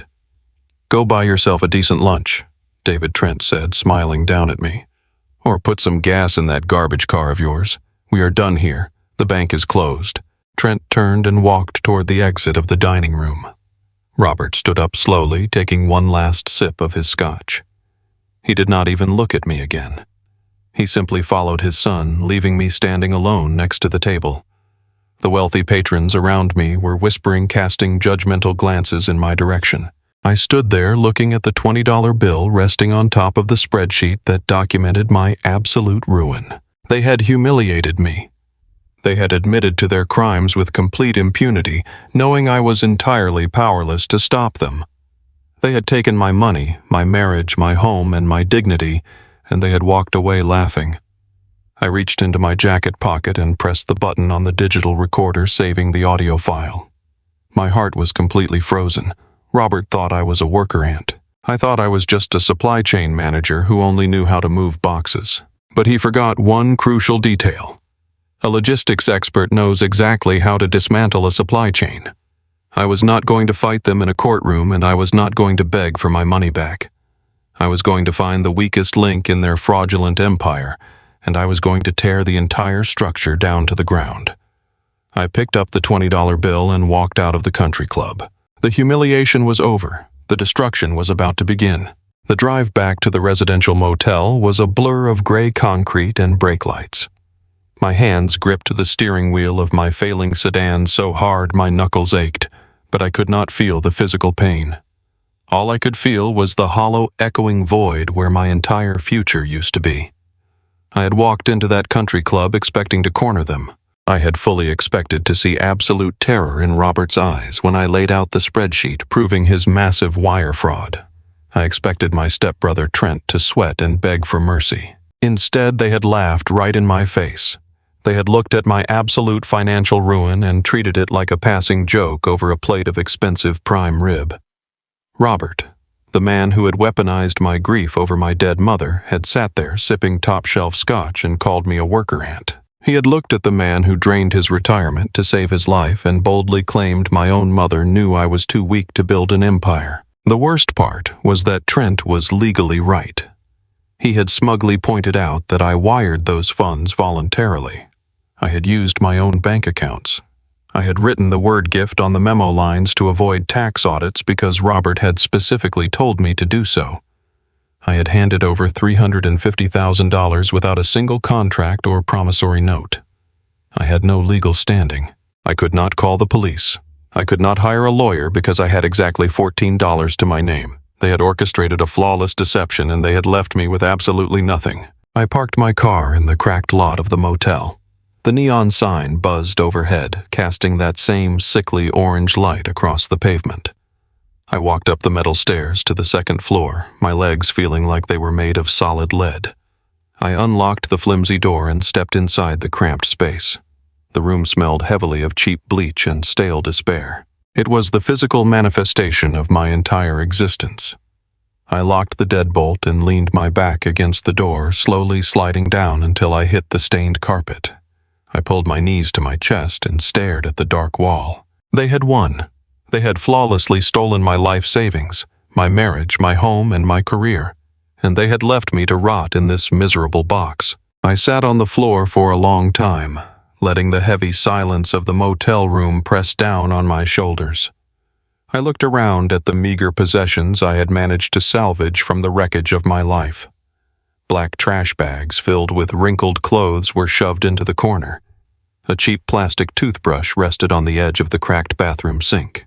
And sitting right next to the humming mini-fridge was a single battered cardboard box. It was the only thing I had left of her. 7 years ago, on the day we buried my mother. The rain had been relentless. We had returned to the sprawling suburban house that she and Robert shared. I was drowning in grief, barely able to stand. But Robert had immediately started taking inventory of his new wealth. While the funeral guests were still eating catered sandwiches in the living room, Robert had walked into my mother's private study and started throwing things into a cardboard box. He kept her expensive jewelry, her art collection, her designer coats, and her life insurance policy. When the last guest finally left, he shoved this single cardboard box into my arms. I remembered the exact look on his face. It was not the face of a grieving widower. It was the face of a man taking out the trash. He told me to take my mother's junk and get out of his house. He claimed he needed space to mourn, but I now knew he was really just clearing the stage for his new life with my stolen money. I crawled across the rough motel carpet and pulled the heavy box toward me. The cardboard was soft and fraying at the edges from years of neglect. I had not opened it in 7 years. It had sat in the back of a dark closet in the home I used to share with Chloe. I had been too busy working overtime to pay Robert's fake medical bills to ever sit down and grieve properly. I reached out and pulled the folded flaps open. The faint scent of her favorite vanilla perfume wafted up, mingling with the smell of old paper and dust. I reached inside and pulled out a silk scarf. It was the exact scarf she wore to my college graduation. I held the soft fabric to my face and a fresh wave of hot tears burned my eyes. She had loved me. I knew she had loved me. So why did she leave me at the absolute mercy of a monster like Robert? Why did she make me promise to protect a man who would ultimately destroy me? Did she truly think I was just a worker and meant to be used and discarded by her new husband? I dug deeper into the box, pushing aside faded photographs and old paperback novels. At the very bottom, my hand brushed against something heavy and metallic. I grabbed it with both hands and pulled it out into the dim orange light of the motel room. It was a large antique brass clock mounted on a thick base of dark mahogany wood. The brass was severely tarnished, covered in a dull green oxidation from years of sitting in a damp box. The glass face protecting the dial was cracked straight down the middle. The ornate metal clock hands were permanently frozen at 4:15. I stared at it, remembering the afternoon of the funeral all over again. Robert had literally thrown this heavy clock at my chest when he handed me the box. He had sneered at it, calling it a hideous piece of garbage. He told me my mother bought it at some estate sale and that he always hated looking at it on the mantel. "Take this junk out of my sight, David," he had said, turning his back on me to pour himself a celebratory drink. Now, sitting in this miserable room, I looked at the broken clock and felt a sudden violent surge of pure anger. The clock was exactly like me. broken, discarded, and labeled as garbage by a man who only valued what he could financially drain. I hated Robert. I hated Trent. And in that dark, terrifying moment, I felt a sharp stab of resentment toward my own mother. She had bound me to them. Her final dying wish was the heavy chain they used to drag me to the bottom of the ocean. I gripped the heavy brass clock with both hands, intending to shove it violently back into the box. But my hands were slick with cold sweat and shaking with uncontrollable rage.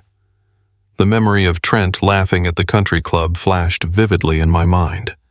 The image of Robert sipping expensive scotch paid for by my drained retirement account burned behind my eyes. A blinding wave of absolute frustration overtook my entire body. I did not want this broken junk anymore. I did not want the painful memories.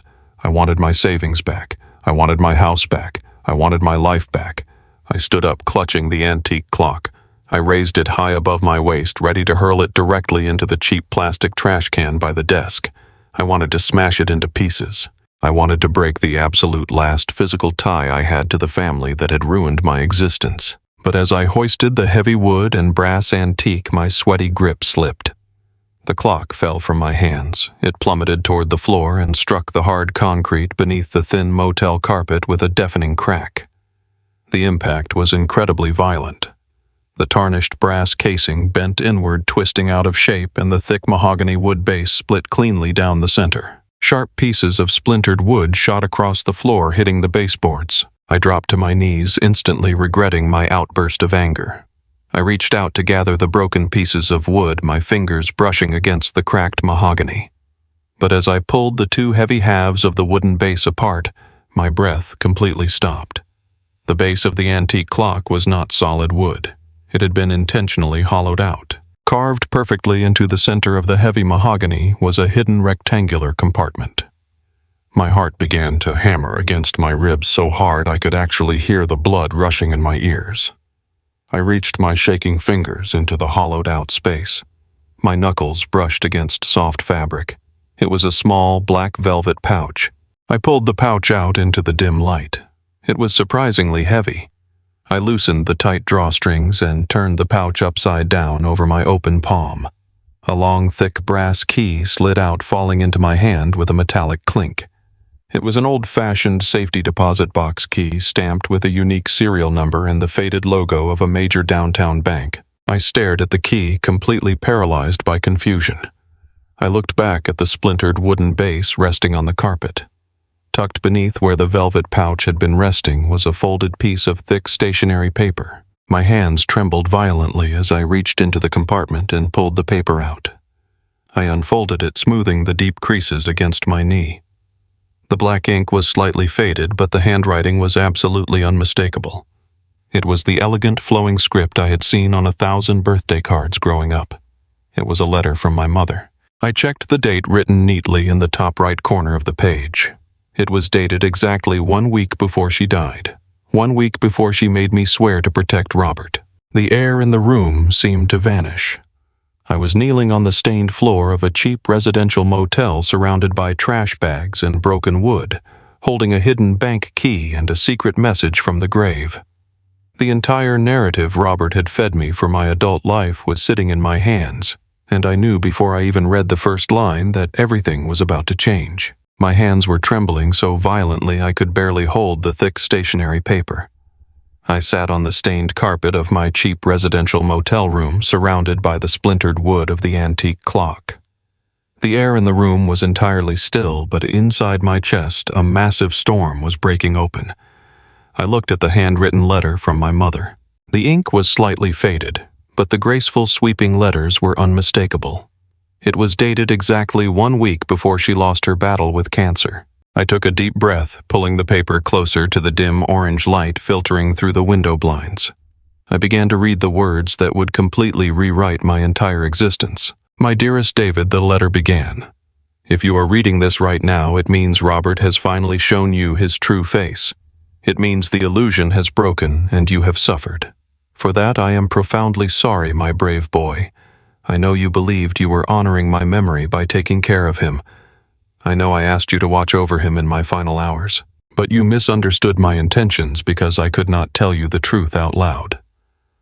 Robert was standing right outside my hospital door listening to every word. A cold shiver ran directly down my spine.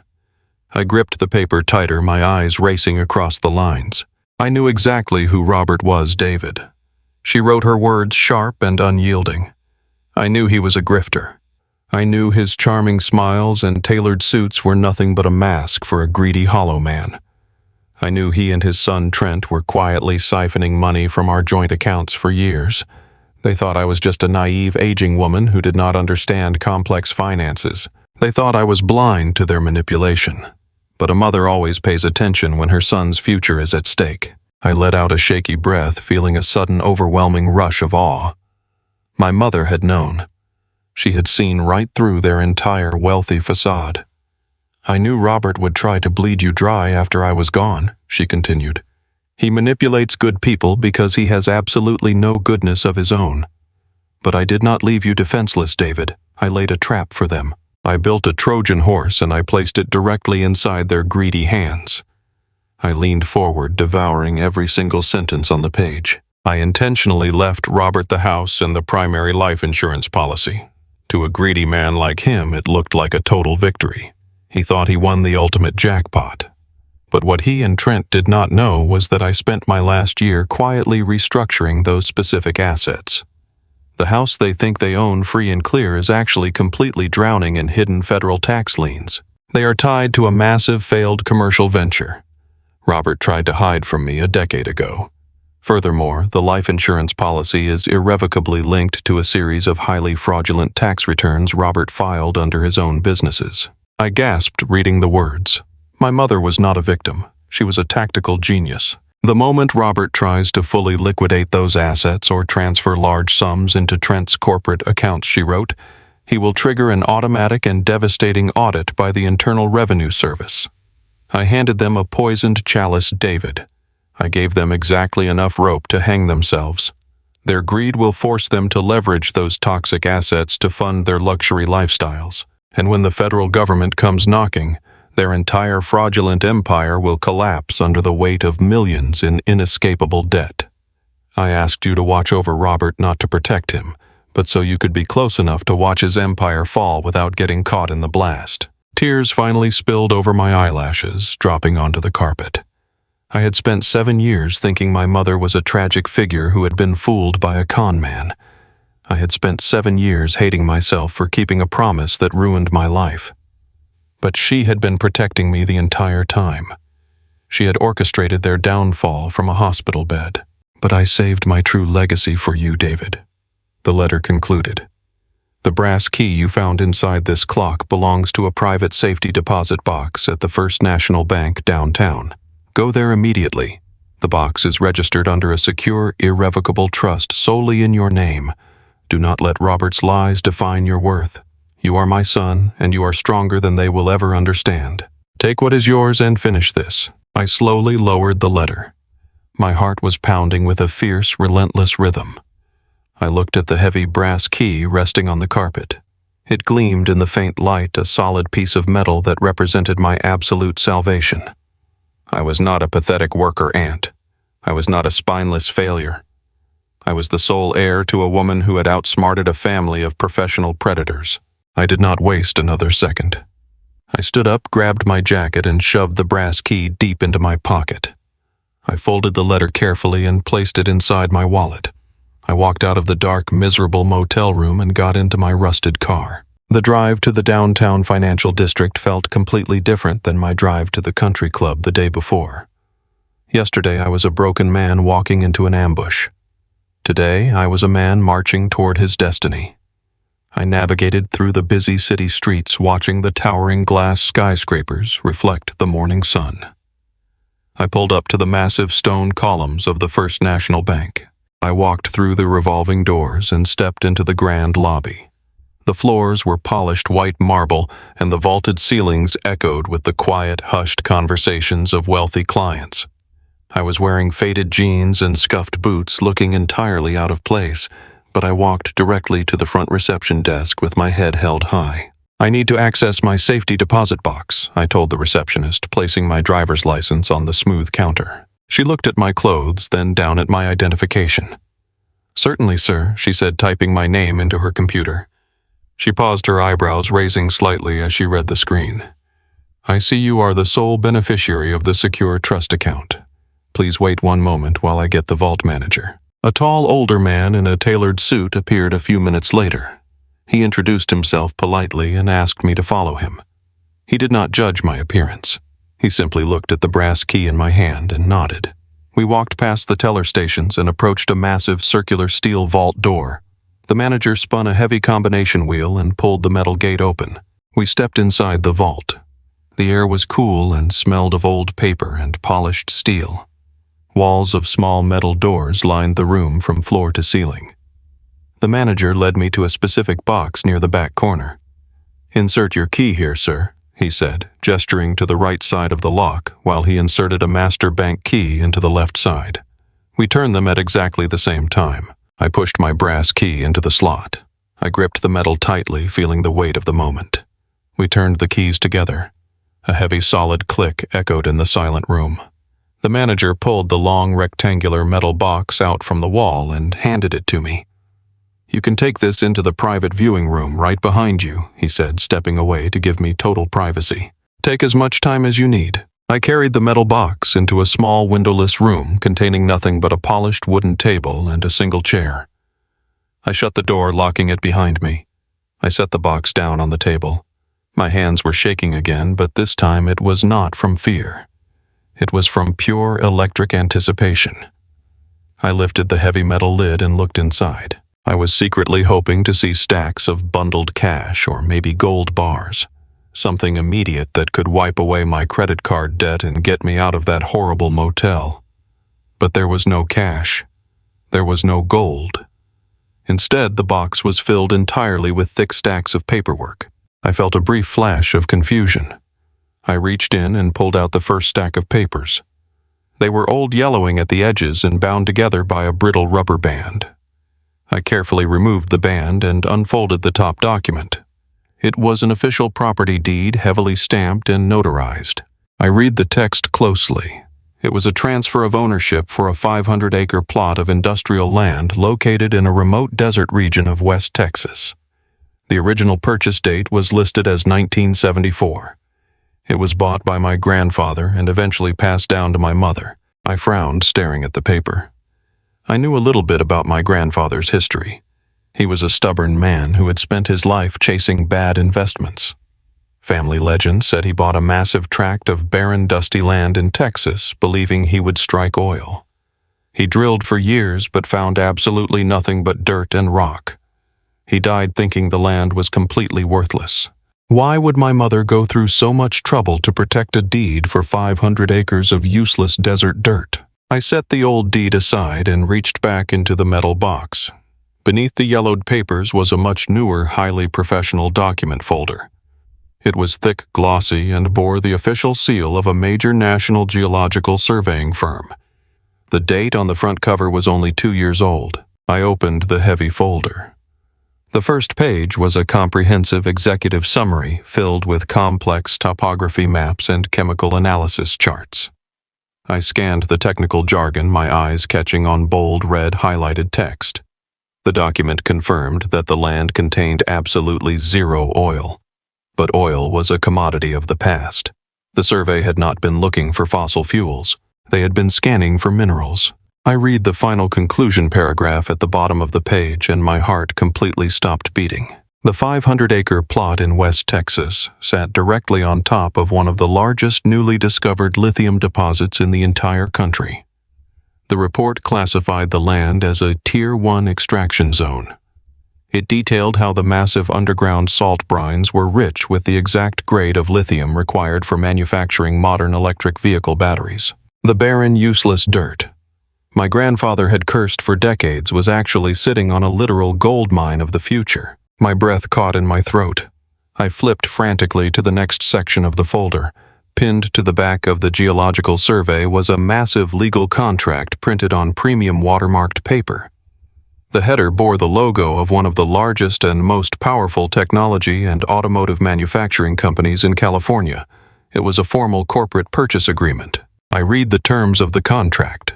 The tech giant wanted exclusive ownership of the land to build a massive direct extraction facility. They had already completed the zoning approvals and environmental impact studies. They were just waiting for the legal owner of the irrevocable trust to sign the final authorization page. I looked down at the purchase price listed at the bottom of the contract. I read the numbers once. Then I closed my eyes, opened them, and read the numbers again just to make sure I was not hallucinating in the quiet room. $40 million. The tech company was offering a direct cash buyout of $40 million for the 500 acres of land. I dropped the contract onto the table and fell back into the wooden chair. The air was completely sucked from my lungs. $40 million. 24 hours ago, I was staring at a bank balance of $14. I was a man who had lost his home, his wife, and his career. I had been humiliated, mocked, and called a pathetic parasite by my own family. Trent had sat at his country club sipping sparkling water while he bragged about stealing $350,000 from me. He thought his commercial real estate portfolio made him a king. Robert thought his $150,000 boat made him untouchable. They thought they had drained my life dry. But my mother had outplayed them all. She knew the lithium market was exploding. She had quietly commissioned the geological surveys and secured the purchase offers, while Robert was busy buying cheap suits and pretending to be a wealthy tycoon. She had hidden $40 million in a bank vault and left Robert holding a house full of toxic federal tax liens that were guaranteed to destroy him. I looked at the signature line on the final page of the contract. My printed name, David, sat quietly below the blank space waiting for my pen. I realized in that exact moment that I was not just rich. I was holding the ultimate weapon. I possessed the financial power to crush Trent and Robert completely. They were currently sitting in their mansions swimming in stolen money, totally unaware that the IRS was already circling their fraudulent accounts. They had absolutely no idea that the quiet supply chain manager they had mocked was now sitting on a $40 million lithium fortune. A slow, cold smile spread across my face. I picked up the pen resting on the table and signed my name on the dotted line. The ink was dark and permanent. I packed the deeds, the survey, and the $40 million contract back into the metal box. I did not feel any grief anymore. I did not feel any fear. The era of blind loyalty was officially over. I stood up from the table, ready to walk back out into the world. It was time to let Robert and Trent hang themselves with the rope my mother had so brilliantly provided. The trap was perfectly set, and I was finally ready to spring it. I did not have to wait long for the foundation of their empire to crack. My mother had designed her trap with the precision of a master architect, and the poison she left them acted faster than I ever could have predicted. It started exactly 3 weeks after I signed that $40 million contract inside the bank vault. I was sitting in a new modest apartment I had rented with a small cash advance from the tech company when my phone lit up with a breaking news alert from a local business journal. The headline was simple, but it carried the weight of a nuclear bomb. Apex Horizon Holdings under federal investigation for tax fraud. I read the article, and the sheer brilliance of my mother's plan brought a fierce, satisfied smile to my face. She had known Robert was filing fraudulent returns for years, inflating his assets and hiding his debts. Before she passed away, she had deliberately tied the primary life insurance policy directly to a joint trust that required an automatic federal review upon massive liquidation. When Robert took that initial payout and immediately funneled it into Trent's LLC to hide it from creditors, he triggered a massive automated red flag within the Internal Revenue Service. It was a digital tripwire, and Robert had walked right through it, dragging his biological son down with him. The federal agents did not send a polite warning letter. They moved with absolute ruthless aggression. They froze every single bank account associated with Trent and his commercial real estate portfolio. The life insurance money Robert stole was officially flagged as the proceeds of tax evasion, locking up their entire cash flow in a matter of hours. The domino effect was spectacular and brutal. Trent had built his entire identity around being a wealthy, successful real estate mogul. But his empire was nothing but a fragile illusion sustained by the $350,000 he had bled out of me. Without my monthly cash infusions and with his operating accounts frozen by the federal government, he could not make the massive balloon payments on his commercial loans. The banks moved in like sharks, smelling blood in the water. Trent received his first notice of default on a Tuesday. By Friday, the lenders had officially initiated foreclosure proceedings on 3 of his largest strip malls. But the destruction did not stop at his business. It bled directly into his personal life with terrifying speed. I drove past Trent's gated community a few days later just to see it with my own eyes. I parked down the street and watched as a heavy flatbed tow truck backed up to his driveway. 2 men in work jackets hooked heavy chains to the front axle of his customized Porsche. I watched Trent run out of his massive front doors wearing sweatpants and a wrinkled shirt, waving his arms and screaming at the repo men. The slick, arrogant broker who had tossed a $20 bill at me in the country club was now red-faced and hyperventilating as they dragged his status symbol away. He had no cash to stop them. His accounts were locked tighter than a drum. Robert fared no better. The $150,000 recreational boat he had purchased using my stolen retirement funds was seized directly from the marina. The financing for the boat was tied to Trent's LLC, so when the company assets were frozen, the marine lenders immediately repossessed the vessel. Robert was physically escorted off the marina docks by security in front of his wealthy golfing buddies. The facade of the wealthy, grieving widower was entirely shattered. He was exposed as a broke, desperate con man. They were suddenly drowning in millions of dollars of real, inescapable debt.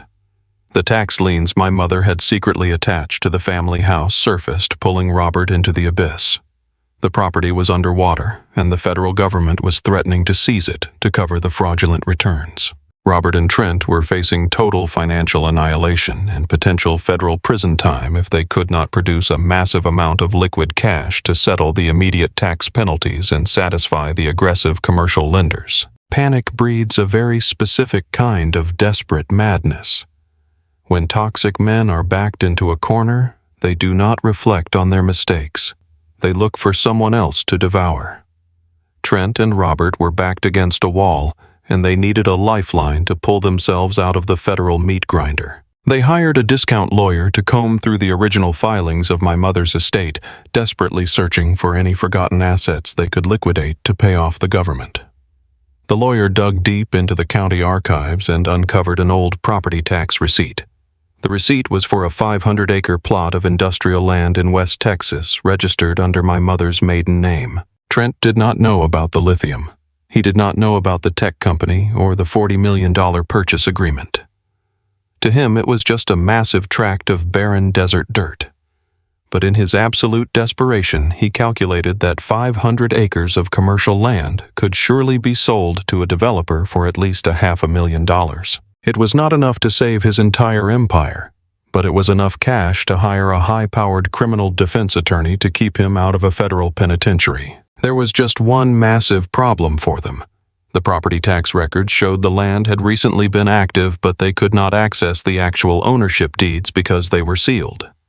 Trent naturally assumed the land was still legally tied to my mother's general estate, making Robert the rightful heir by marriage. They believed the estate simply overlooked the property during the initial probate process. I was sitting in my new apartment drinking a cup of coffee when a heavy knock rattled my front door. I opened it to find a tired-looking process server holding a thick stack of manila folders. He asked for my name, handed me the documents, and walked away without a word. I took the papers back to my kitchen counter and spread them out. It was a formal civil lawsuit filed by Robert and Trent. The sheer audacity of the legal filing made my blood boil, but it also made me smile. They were suing me for gross negligence and concealment of estate assets. The lawsuit claimed that as the executor of my mother's initial probate, I had deliberately hidden the existence of the Texas property from Robert to deny him his rightful inheritance. They were demanding the immediate surrender of the land and seeking punitive damages for the emotional distress I had allegedly caused them. The legal threats were vicious. The attached letter from their lawyer stated that if I did not sign the Texas land over to Robert within 10 days, they would file an injunction to freeze my personal bank accounts and destroy my credit. They thought they were intimidating the same weak, fragile man who used to wire them his paycheck every month. They thought I would cower in fear at the sight of legal letterhead and hand over the only asset I had left to buy my peace. They had no idea that they were walking completely blind into a legally fortified minefield. They thought the Texas land was just a forgotten piece of the estate pie. They did not realize my mother had expertly severed that land from the estate years ago, transferring it into an ironclad trust meant only for me. By filing this frivolous lawsuit, Trent and Robert had made their final fatal mistake. They had officially brought their fraud into a recorded legal jurisdiction. They were dragging me into a mediation room believing they held all the cards. They wanted to force me to surrender to save themselves from the mess they created.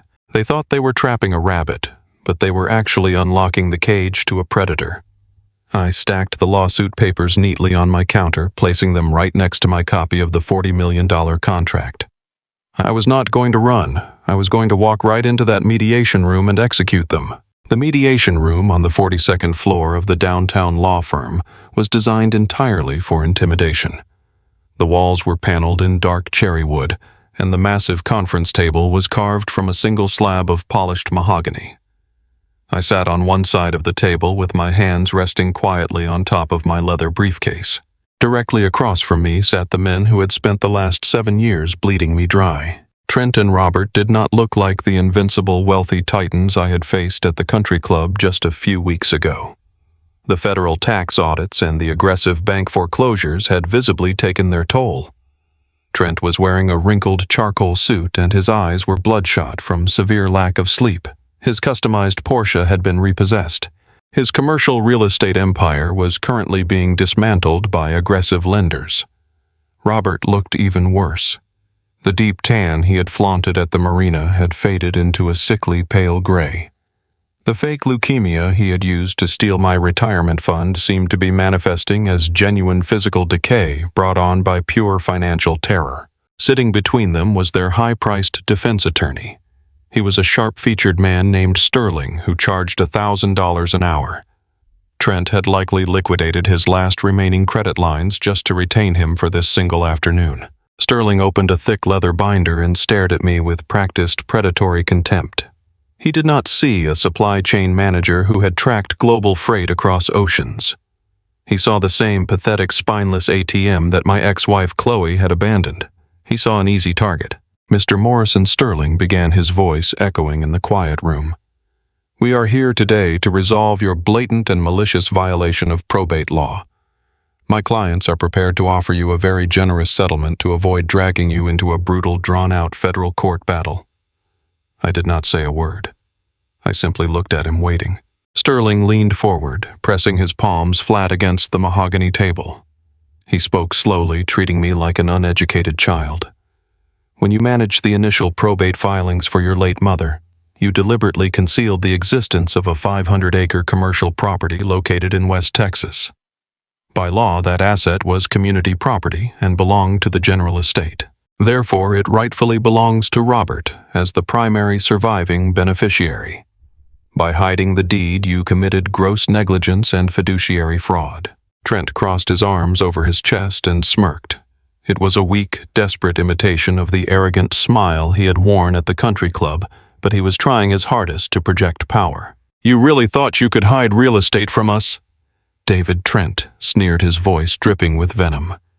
You thought you could just quietly pocket $500,000 of desert dirt, while my father and I deal with a minor tax misunderstanding. You are entirely out of your depth here. You move boxes in a warehouse for a living. I build commercial empires. You do not have the money or the legal intelligence to fight us. Robert leaned toward the center of the table, resting his trembling hands on the polished wood. He tried to summon the deep paternal tone he had used to extract $350,000 from me. David, please, Robert pleaded, sounding like a deeply wounded father. I do not want to see you go to prison. I do not want to see you destroyed by legal fees. Your mother would be absolutely heartbroken to see you stealing from your own family. She asked you to take care of me. She trusted you to be a good son. Just sign the transfer documents today. Hand over the Texas deed and we will completely drop the lawsuit. We will forgive your massive mistake and we can all walk away from this table as a family. Sterling slid a thick stack of legal documents across the table. A silver pen rested on top of the paper. Sign the deed transfer, Mr. Morrison Sterling commanded. If you refuse, we will immediately file for an emergency injunction. We will freeze your personal bank accounts. We will garnish your future wages. We will bury you in so much litigation that you will never recover. You will spend the rest of your life paying off the damages you caused my clients." The room fell completely silent. The trap was laid. The threats were explicitly clear. For 7 years, I would have completely surrendered to this pressure. I would have looked at Robert's fake tears and felt an overwhelming wave of guilt. I would have believed Trent's arrogant threats and signed my own death warrant just to make the conflict stop. But I was not that man anymore. I was not the grieving son pacing the floors of a cheap motel room. I was the heir to a woman who had outsmarted a family of predators from her deathbed. I looked at the silver pen resting on their fraudulent documents. I did not reach for it. Instead, I reached down and unsnapped the metal clasps of my own briefcase. "I have a few documents of my own," I said, my voice perfectly calm and completely steady. I pulled out a thick, certified legal folder and slid it across the mahogany table directly toward Sterling. The defense attorney frowned, highly irritated by my refusal to comply. He picked up the folder and flipped open the cover. I watched his eyes scan the first page. I watched the practiced, arrogant confidence drain out of his face in less than 10 seconds. His jaw tightened. He quickly flipped to the second page, then the third, reading the notarized signatures and the state seals. "What is it?" Trent demanded, leaning over to look at the papers. "What did he give you?" Sterling did not answer his client. He slowly lowered the folder to the table and stared at me with a completely new expression.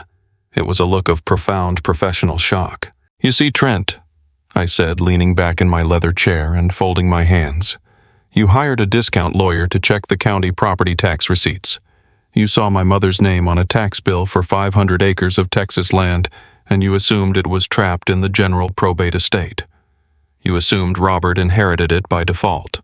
But you failed to check the actual deed history." Robert shifted uncomfortably in his seat.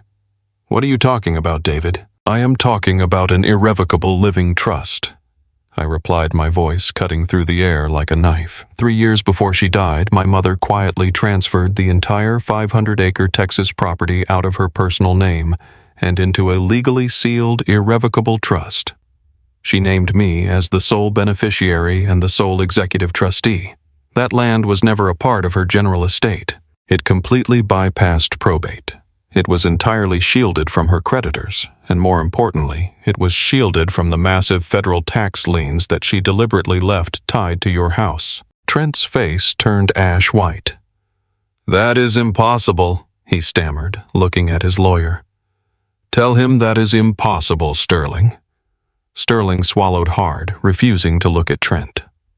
"The documents are legally binding," he said quietly.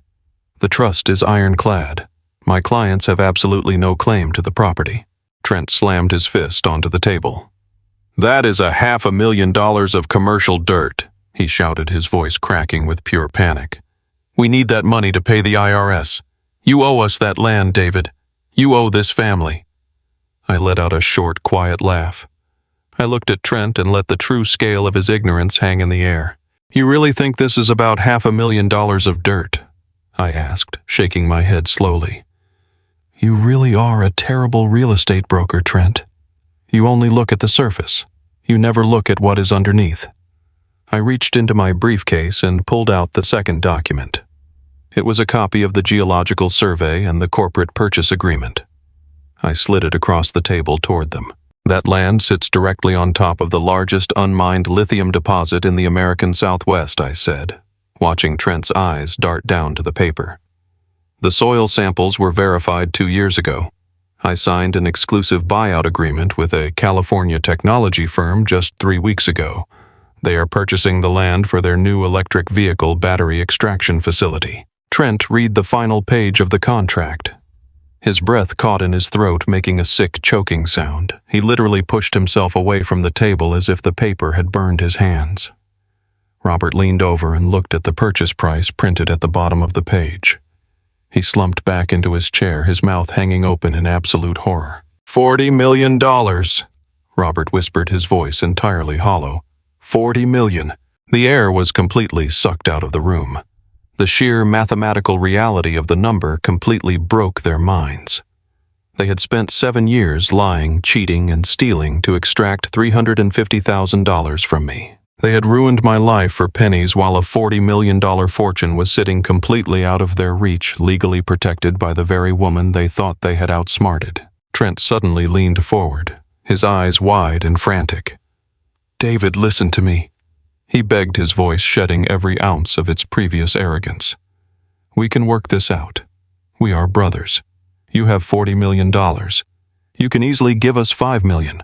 Just enough to pay off the federal tax liens and save my business. You would not even feel the loss, David. Please.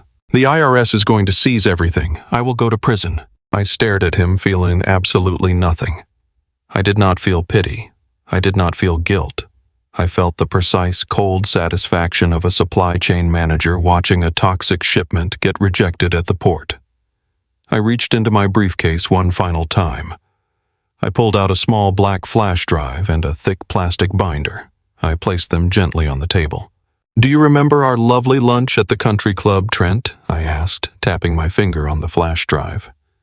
"Do you remember when you laughed in my face and told me that I willingly gifted you $350,000?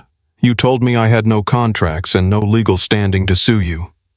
Trent swallowed heavily, staring at the drive. "You were absolutely right," I continued. "I cannot sue you in civil court for a bad loan. But wire fraud is not a civil matter, Trent. It is a federal crime." I opened the plastic binder. Inside were dozens of banking spreadsheets, routing records, and digital transcripts. This binder contains the exact dates, times, and routing numbers for 84 separate wire transfers crossing state lines, I explained smoothly.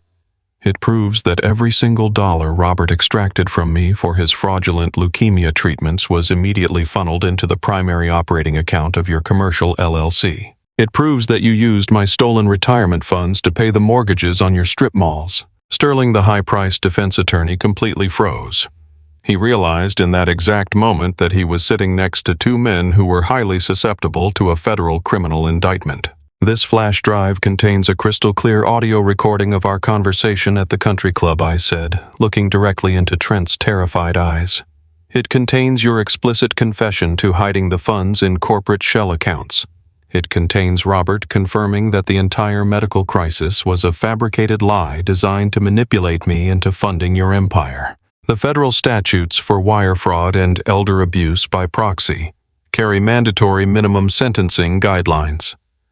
If I hand this dossier over to the FBI tomorrow morning, you will not just lose your Porsche and your mansion, Trent. You will lose the next 20 years of your life." Robert buried his face in his hands, letting out a loud, ragged sob. It was not a fake cough. It was not a manufactured crisis. It was the sound of a broken, defeated man, realizing that the trap had finally snapped shut on his neck. "David, please." Robert sobbed, his shoulders shaking violently. "I am an old man. I will not survive a federal prison. Please have mercy." I stood up from my leather chair. I buttoned my jacket, looking down at the two men who had intentionally tried to destroy my existence. "Here are your options," I said, my voice echoing with finality in the silent room. "Option 1.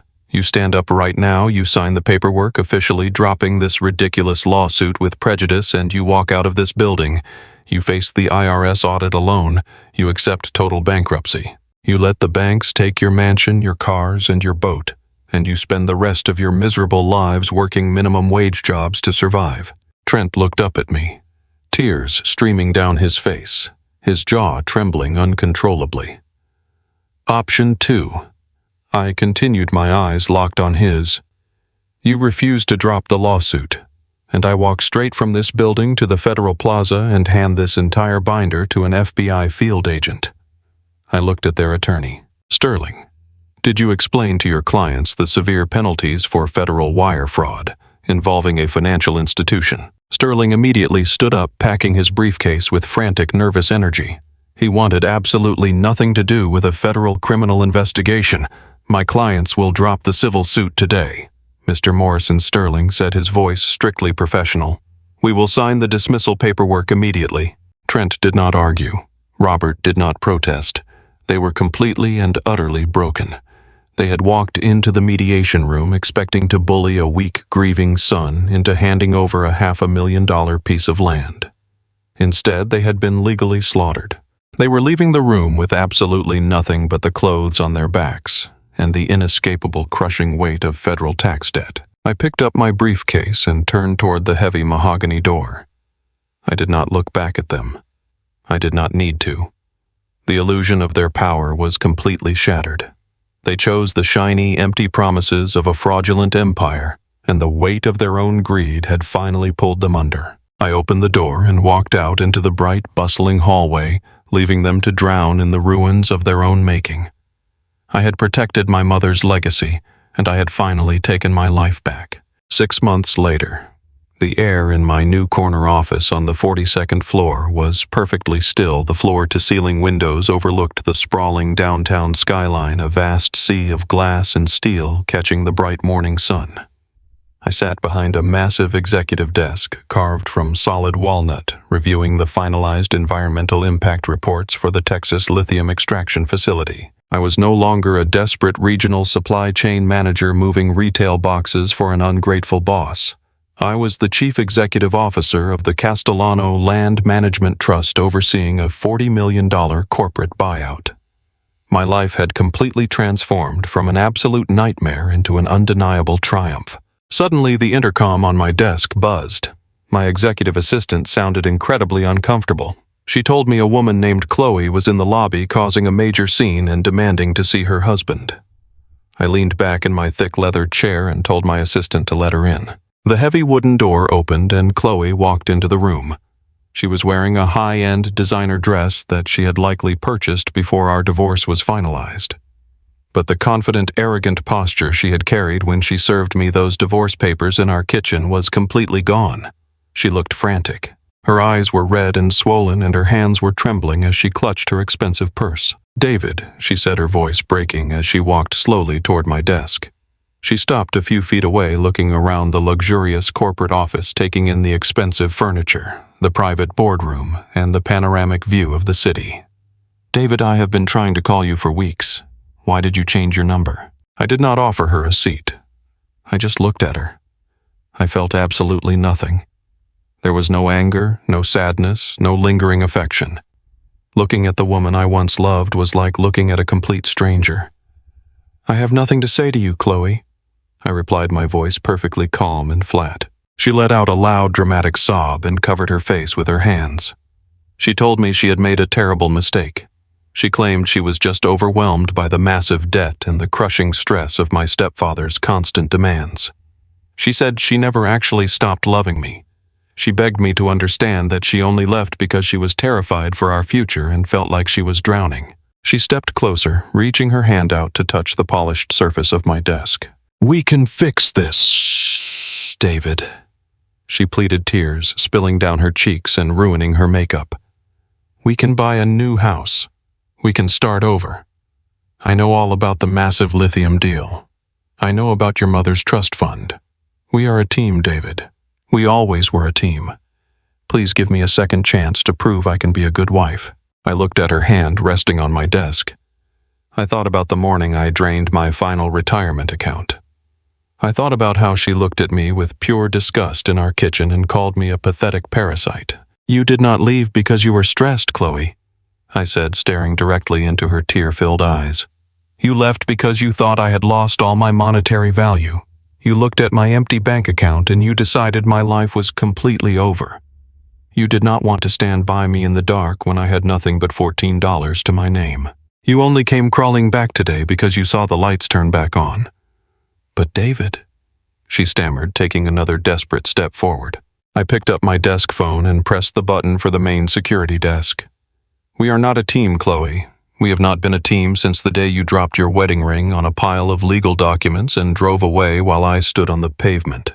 I told the security guards to come up to my office immediately. Chloe's face twisted into a mask of pure desperation and bitter rage. She started shouting, telling me I owed her for the years she put up with my toxic family. She screamed that she deserved a massive piece of the new wealth because she had suffered right alongside me.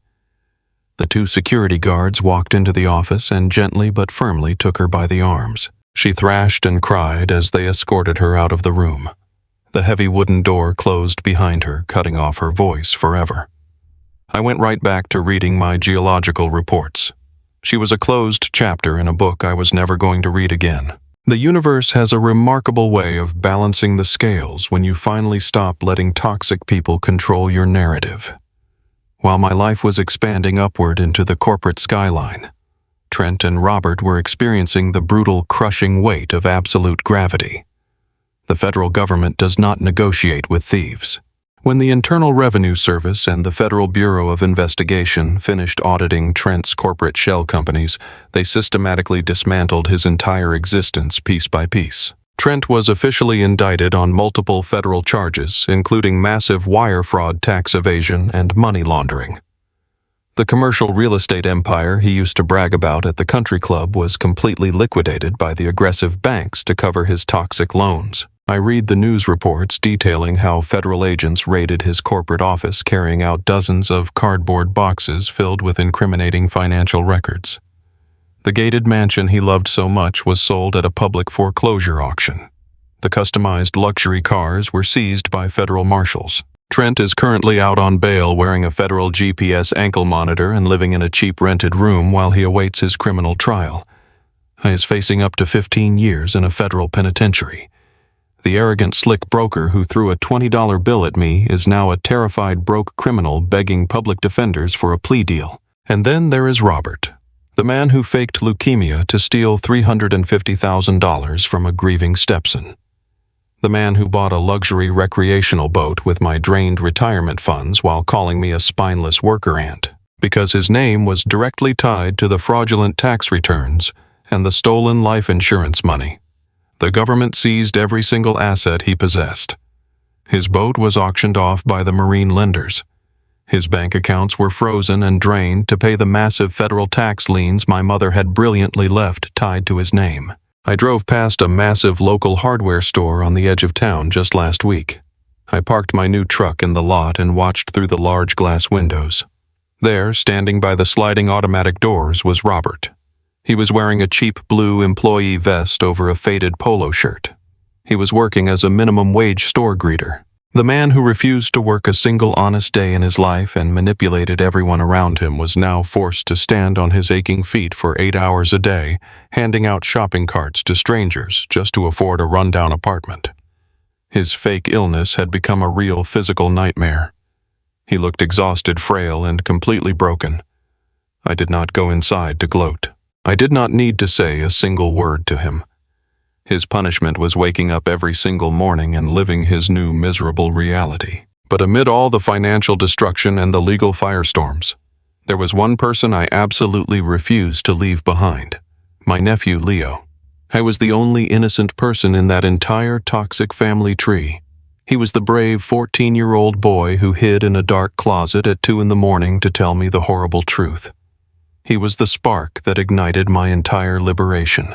I met with my corporate wealth lawyers and set up a highly secure, irrevocable educational trust. I fully funded it with a massive portion of the initial buyout cash from the lithium deal. I made absolutely certain that the trust was legally shielded, so Trent could never touch a single dime of it to pay his mounting criminal defense fees. I invited Leo to a quiet diner near his middle school. He walked in looking nervous, his shoulders hunched. His young life had been turned upside down by his father's criminal indictment and the sudden loss of his home. I bought him a burger and slid a thick blue presentation folder across the table. I told him to open it. When he read the legal documents, his young eyes went wide with shock. I told him that his entire college education was completely paid for at any university he chose to attend. I told him that his housing, his books, and his financial future were entirely secure. "You do not have to carry your father's sins, Leo," I told him, reaching across the table to shake his hand. "You do not have to be a victim to his greed. You did an incredibly brave thing when you called me that night from the closet. You showed real character. And character is the only currency that actually matters in this world. This money is yours. Use it to build an honest life." Leo started crying right there in the diner booth. He hugged me tightly, thanking me over and over again. I knew right then that breaking the generational cycle of family toxicity was the absolute greatest investment I could ever make. I walked out of the diner that afternoon and looked up at the clear blue sky. I thought about the incredible journey of the last 7 years. I thought about the heavy, tarnished brass clock my mother had left me. Robert had called it worthless junk. He literally threw it at my chest and told me to take my garbage and leave his house. I was too blinded by his own extreme greed to realize that the greatest treasures in life are never sitting right on the surface. They are hidden. They require deep patience. They require a willingness to look past the dirt and the rust to find the ultimate truth hiding underneath. My mother knew exactly what she was doing. She knew that loyalty given to toxic people will bleed you dry until you have nothing left but a dark motel room and $14 in your bank account. She knew I had to lose everything I thought I wanted so I could finally discover what I was actually worth. She let me hit absolute rock bottom because she understood that real enduring character is only forged in the darkest fires. When you hit the bottom, you find out exactly who is willing to stand in the mud with you. You find out who your real family is. And most importantly, you find out what kind of man you are when the world strips away your title, your house, and your pride. Robert and Trent built their entire lives on a fragile foundation of lies, manipulation, and stolen money. They chose the shiny illusion of wealth. They chose the custom cars, the country club lunches, and the arrogant titles. And the moment the federal storm hit, their entire illusion was washed away, leaving them with nothing but criminal indictments and minimum wage jobs. They destroyed themselves because a house built on toxic greed will always eventually collapse. I chose the hard truth. I chose to face my total ruin. I chose to do the difficult, terrifying work of dismantling a lie that had consumed a decade of my life. And that hard truth set me completely free. It gave me a corporate empire. It gave me the power to save my nephew.